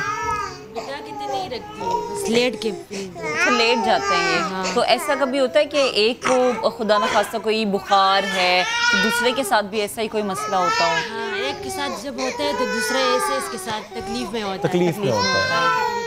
माँ से तो एक बच्चे की तकलीफ नहीं बर्दाश्त होती है, एक माँ के 3-4 बच्चे तो एक बच्चे की तकलीफ होती है, तो माँ का खाना पीना हराम हो जाता है। ये तो 2 बच्चे और वो जो कि हर वक्त गोद में रहने हैं, तो शुएब बड़ा मुश्किल होता है संभालना। महक वो जब कहती है कि मैं लिटा देती हूँ, तो लिटाने के बाद भी ऑप्शन क्या है? ऐसे जुड़ के लेटना, वो करवट नहीं ले सकते। एडवोकेट जावेद अनवर साहब एक और कॉलर हमारे साथ मौजूद है रावलपिंडी से। जावेद साहब गुड मॉर्निंग, क्या कहना चाहेंगे? जी बस कुछ नहीं कहना चाहेंगे, अल्लाह की रजा के लिए 20,000 रुपया मिलेगा। जज़ाकल्लाह जावेद साहब, बहुत शुक्रिया। अल्लाह कबूल करे और अल्लाह आपकी तरह हम सबको तौफीक दे, हम सबको तौफीक दे, क्योंकि ये हम सब पर जिम्मेदारी है कि हम सब इसको समझें, इस दुख को, इस तकलीफ को समझें और जितना कंट्रीब्यूट कर सकते हैं करें। एक और कॉलर है वसीम कराची से। वसीम, क्या कहना चाहेंगे? वसीम, आपको आवाज आ रही है? जी जी आवाज आ रही है जी, प्लीज बताइएगा। अस्सलाम वालेकुम। वालेकुम सलाम। पहले तो अल्लाह ताला से दुआ है कि इनके दोनों बच्चों का ऑपरेशन कामयाब हो जाए। आमीन आमीन। और अल्लाह ताला उनको सेहत दे, सेहत वाली जिंदगी दे। तो मेरी तरफ से 50,000 में माशाल्लाह माशाल्लाह, अल्लाह कबूल करे। ये मैं खुश हूँ। मैं यकीन करें सारिम भाई, मुझे इतनी खुशी हो रही है कि हमारे पाकिस्तानी भाई किस कदर इस काम में आगे गए। 1-2 मिनटों में देखिए, एक कॉल 50,000, फिर 20,000, फिर 50,000। माशाल्लाह जज़ाकल्लाह हो जाएगा। आप इससे सवाल करें खाने का, इससे अंदाजा ही लगाएं कमीज जो है दोनों की, तो एक दूसरे को बटन लगाएं, एक इसको बनाइए कमीज, एक उसको, लेकिन बटन अलग अलग उसमें अगर हम दिखाएं अपने कैमरे की नजर से, तो सेंटर में जो कमीज को ऐसे जोड़ा है माँ ने, 2 कमीजों को जोड़ा है, 2 कमीजों को जोड़ के जो है अपने सीने से लगा के रखा हुआ है। और यकीनन एक के रोने से जब दिल ऐसे हो जाता है माँ का, तो यकीनन जब दूसरा भी रोता है बड़ा मुश्किल है। तहसीन ने कराची से हमें कॉल किया, उनसे बात करते हैं। अस्सलाम वालेकुम तहसीन, गुड मॉर्निंग, क्या कहना चाहेंगे? जी कहना कुछ नहीं है, बस मेरी तरफ से 20,000 का डोनेशन है। जज़ाकल्लाह जज़ाकल्लाह, अल्लाह कबूल करे। थोड़ी तसल्ली हो रही है, लोग आगे बढ़कर मदद कर रहे हैं आपकी। ये हमारे पाकिस्तानी भाई हैं, ये असल पाकिस्तानी हैं हमारे, जिन्होंने देखा स्क्रीन पे एक माँ को इस तरह से तड़पते हुए, उसके बच्चों को रोते हुए तकलीफ में, तो उन्होंने फ़ौरन फ़ोन उठाया, कॉल कर रहे हैं, आगे बढ़े हैं। इसलिए हम कहते हैं कि पाकिस्तानी जज्बा रखते हैं इंसानियत का, पाकिस्तानियों का, और जो वो जज्बा है उसकी मिसाल अभी जो कॉल्स हमें आ रही हैं शुएब, यकीनन ये वो मिसाल है। सारिम भाई, जैसे कि लोग हमसे बात भी कर रहे हैं, डोनेट भी कर रहे हैं, आपने कहा 30 से 40 लाख खर्चा, इंशाल्लाह हम इकट्ठा कर लेंगे 30 से 40 लाख। जिस हॉस्पिटल से आपने बात की उनका इसमें एक कोशिश और भी है। मैंने जैसे बताया 19,000 रुपये तनख्वाह है, 12,000 घर का किराया है, एक बच्चा बड़ा है 2 साल का, 2.5 साल का, 1-2 ये हैं, तो इनकी तालीम भी है, आगे ज़िंदगी भी है। तो हम अगर इसको लेकर के चल रहे हैं, तो अब इनको इसके बाद का जो पैकेज होगा तालीम की तरफ माशाल्लाह कि हम बच्चों को भी पढ़ाएं और आगे लेकर के चलें। ज़ाहिर है सारिम भाई, जो पहला स्टेप है वो तो ये है कि इनका ये ऑपरेशन होना चाहिए, वो फौरन उसके बाद के स्टेप्स पे आप लोग सोच रहे हैं, बहुत अच्छी बात है। जो भी चीजें हैं वो एक लॉन्ग टर्म प्लान है। बिल्कुल, ये नहीं कि ऑपरेशन और कहानी खत्म। बिल्कुल, लेकिन मैं अनाउंस बस एक बात करना चाह रहा हूँ कि उनकी कॉल अगर नहीं लग रही, जो भी कॉल्स करें, किसी की कॉल नहीं लग रही, तो प्लीज़ जो नंबर हम फ्लैश करें, आप उन पे भी कांटेक्ट कर सकते हैं, आप डायरेक्टली भी ट्रांसफ़र कर सकते हैं उनसे अकाउंट डिटेल्स लेके। लेकिन जो जिनकी कॉल हमें मौसूल हो रही है, उनका भी मैं बार बार शुक्रिया अदा करता हूँ, क्योंकि आप लोग मोटिवेशन है, आप लोग ये मोटिवेट कर रहे हैं तमाम सुनने वालों को कि हम सबको आगे बढ़ना है, उनकी मदद करनी है। कि 30 से 40 लाख मैं बार बार इसलिए कह रहा हूँ कि ये यकीन जानिए बड़ी रकम नहीं है। हम सब जितना कंट्रीब्यूट कर सकते हैं, may it be 10 rupees, 500 rupees, 1000 rupee note, जितना भी हम कर सकें हम करें। क्यों? क्योंकि इस माँ की गोद में जो मासूम से 2 बच्चे बैठे हैं, इनकी इंडिविजुअल ज़िंदगी का सोचना है, इनकी इस तकलीफ़ को हमने कम करना है। अब कुछ देर से वो खामोश हैं, तो मैं भी इत्मीनान में हूँ, मेरी भी आवाज़ बदल गई है, वरना मेरी आंखें भी नम थीं, क्योंकि वो मुसलसल रो रहे थे और मुसलसल मुझे तक रहे थे। और जब मुझे तक रहे थे, तो बस मेरे दिल से भी बात करते करते दुआ यही निकल रही थी कि अल्लाह इनकी ये मुश्किल बहुत जल्दी आसान करे। एक और कॉलर है हमारे साथ, इस्माइल शाह, हमें गिलगित से उन्होंने ज्वाइन किया। अस्सलाम वालेकुम इस्माइल, क्या कहेंगे? कहना कुछ नहीं, बस 25,000 रुपये में इनको दे रहा हूँ। जज़ाकल्लाह, अल्लाह कबूल करे, अल्लाह कबूल करे। प्लीज़ आप तमाम लोग फ़ोन उठाइए, कॉल कीजिए, जितनी मदद कर सकते हैं मदद कीजिए। कराची से लेके गिलगित तक हम सबको मदद करनी है, और सिर्फ पाकिस्तान ही क्यों, जो बाहर लोग बैठे हैं, जो हमारे पाकिस्तानी बाहर बैठे हैं, जो ओवरसीज़ पाकिस्तानी, आपने हमेशा साथ दिया है पाकिस्तान का, आपने हमेशा साथ दिया है पाकिस्तान में बसने वालों का, आपने हमेशा साथ दिया है उनका जिनको आपके साथ की ज़रूरत है। तो आज इस माँ को ज़रूरत है, आज अयान को, अमान को आपकी ज़रूरत है। जब ज़रूरत है तो क्यों ना आगे बढ़ जाएं, क्यों ना दिल खोल कर मदद करें, जितनी कर सकते हैं उतनी करें। सिर्फ ये सोच लें कि जितनी जल्दी इनका ऑपरेशन होगा उतनी जल्दी इस माँ की परेशानी कम होगी, सुकून मिलेगा माँ को उतनी जल्दी। और अगर जी हारिम भाई, कतरा कतरा दरिया बनता है, और मैं बताऊं इसमें, इस दरिया में जो जो कतरा डालेंगे ना, अल्लाह करेगा जब ये चलते हुए आएंगे ना अगली बार इस स्टूडियो में, तो उनको पता चलेगा कि उन्होंने कौन सी नेकी की। और उस वक्त जो खुशी होगी, सारे भाई की बात मैं इसलिए कर रहा हूं क्योंकि जब सफ़ा और मरवा की कहानी हमने शेयर की, उसके बाद हर मरहला हमने जिस तरह नाज़रीन के सामने रखा, लेकिन सबसे खूबसूरत लम्हा क्या था जिस वक्त हमने स्क्रीन पर दिखाया कि ये before picture and this is the after picture. क्या वो उनके अपने इंडिविजुअल ज़िंदगी है, उनके वो कॉम्प्लिकेटेड ऑपरेशंस हो गए हैं, वो they are back to Pakistan.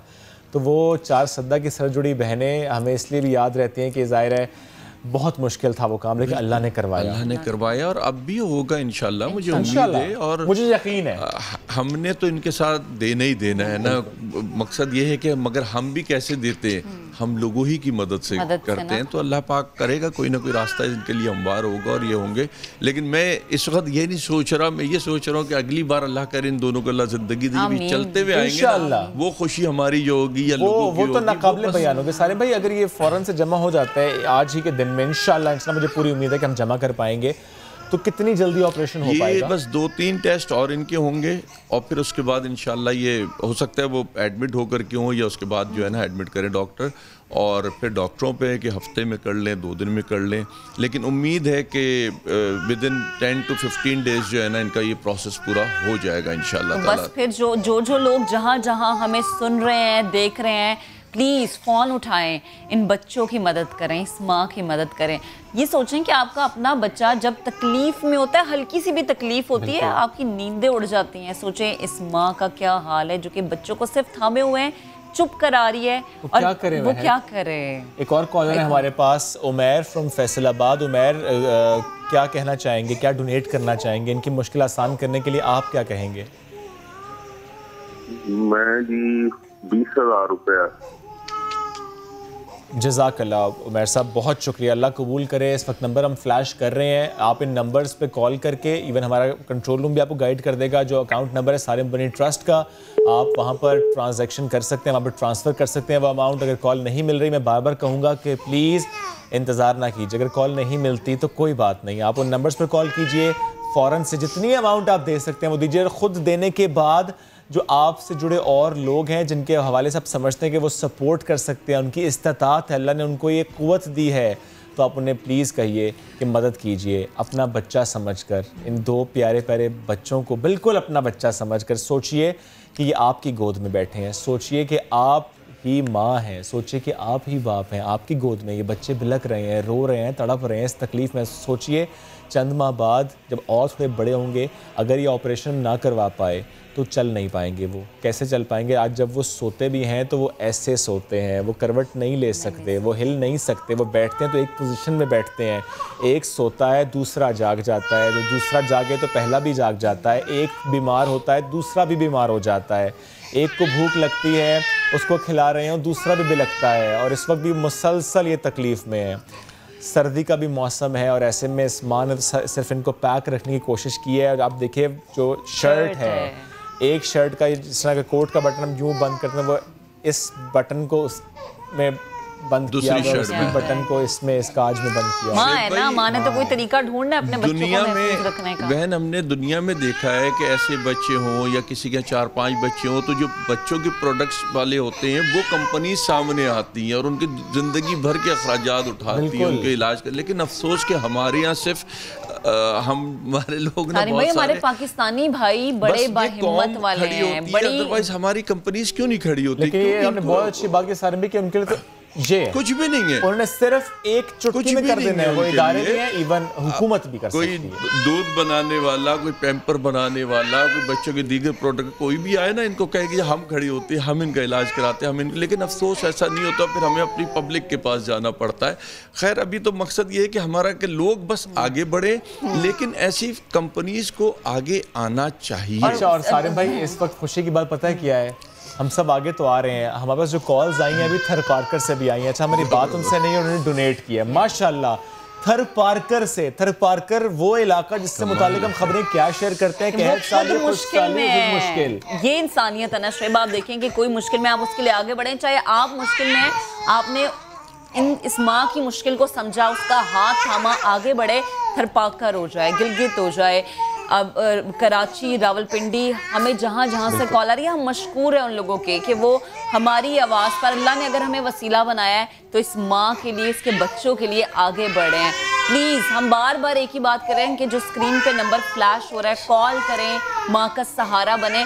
हमसे नहीं देखा जा रहा इन बच्चों का रोना, तो सोचे माँ का क्या हाल होता होगा जब पूरा पूरा दिन इन्हें संभालना, रात को इन्हें सुलाना, और जब वो नहीं सोते रोते हैं तो माँ किस कर्ब से गुजरती है। ये एक माँ समझ सकती है। और जितनी माएँ मुझे देख रही हैं उनसे मेरी यही इल्तिजा है कि अब खुदारा फ़ोन उठाएं और इस माँ की मदद के लिए आगे बढ़ें। और वो अफराद जो कि कॉल कर रहे हैं और डोनेट कर रहे हैं अल्लाह की खालिस अजर के लिए, उन सबको जज़ाकल्लाह कहते हैं हम।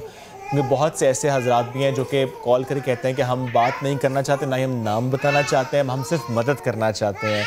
उनके लिए भी हमारा खुसूसी शुक्रिया है। वो भी कॉल करें, सारे में पूरे मुल्क से माशाल्लाह माशाल्लाह कॉल्स आ रही हैं। माशाल्लाह, नहीं उम्मीद है कि कौम हमेशा खड़ी हुई है, आज भी खड़ी होगी, आज भी होगी इंशाल्लाह। और अल्लाह करेगा कि ये अपने पाँवों पे चलेंगे दोनों अलग अलग। अब ये देखें, खाने के लिए सोचें तो एक नवाला एक वक्त में डलेगा तो दूसरा उसके पीछे भागता होगा। फिर अगर वॉशरूम के मसाइल होते हैं तो सोचें एक के साथ है तो दूसरे को तो बड़ा ये तकलीफ दे अमल है। ऐसे हमें देख के बड़े प्यारे बच्चे ये सब बहुत लग रहा है, लेकिन अब वो लेटे हैं और वो इसके अलावा किसी और पोजीशन में लेट नहीं सकते। अगर माँ ने सुलाना है इसी तरह थपकी देनी है। अमार भी हमारे ज्वाइन कर चुके हैं, अमारा हमें ज्वाइन कर चुकी हैं। अस्सलाम वालेकुम अमारा, क्या कहेंगी आप? वालेकुम अस्सलाम। अच्छा मैम, मैं इन बच्चों के लिए 20,000 डोनेट करना चाह रही हूँ। जज़ाकल्लाह, हमारा शुक्रिया, अल्लाह आपकी इस नेकी को कबूल करे।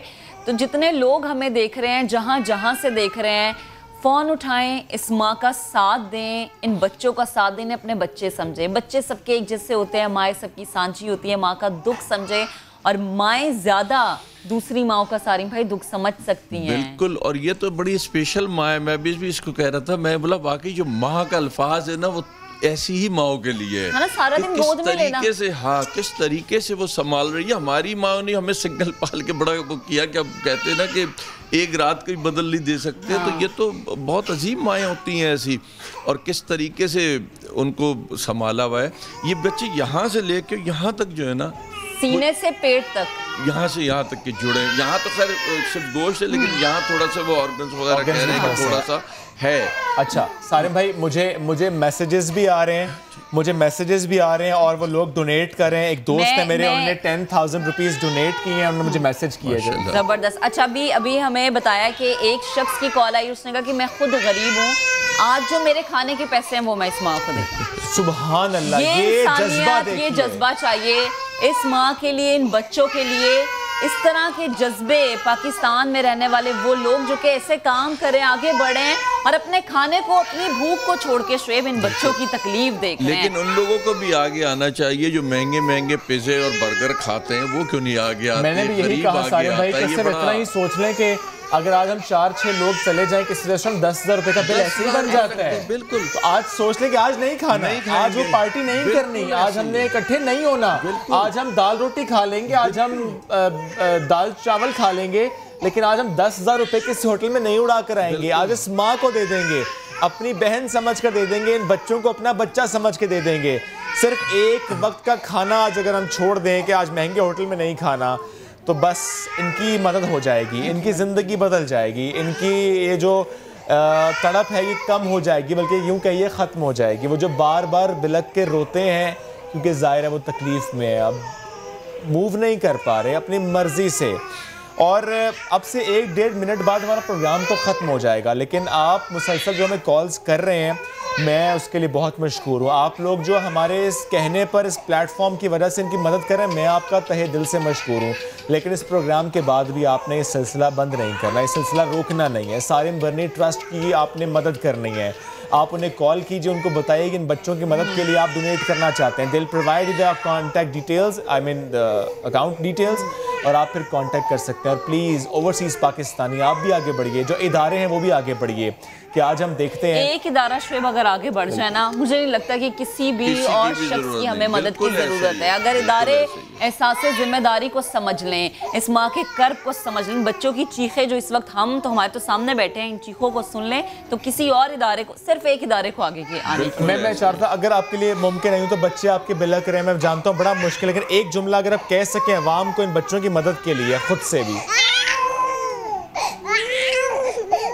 मुश्किल है उस माँ के लिए कहना, क्योंकि वो माँ मुसलसल उन बच्चों को संभाल रही है। तो सारे भाई प्लीज, आप माँ संभाल रही है, एक सादा औरत है, वो टीवी के आगे तो बड़ा सारे भाई आप जरा तर्जुमान बन जाएं इस माँ के। शेब भाई बस मैंने तो कहा ना, एक इंसान बन के हर कोई सोचे, और ये सोचे कि रात हम सोते हुए कितनी करवटें लेते हैं, तो ये सोचे कि ये बच्चे सिर्फ एक ही करवट पे लेट सकते हैं, जब लेटेंगे एक ही करवट पे लेटेंगे।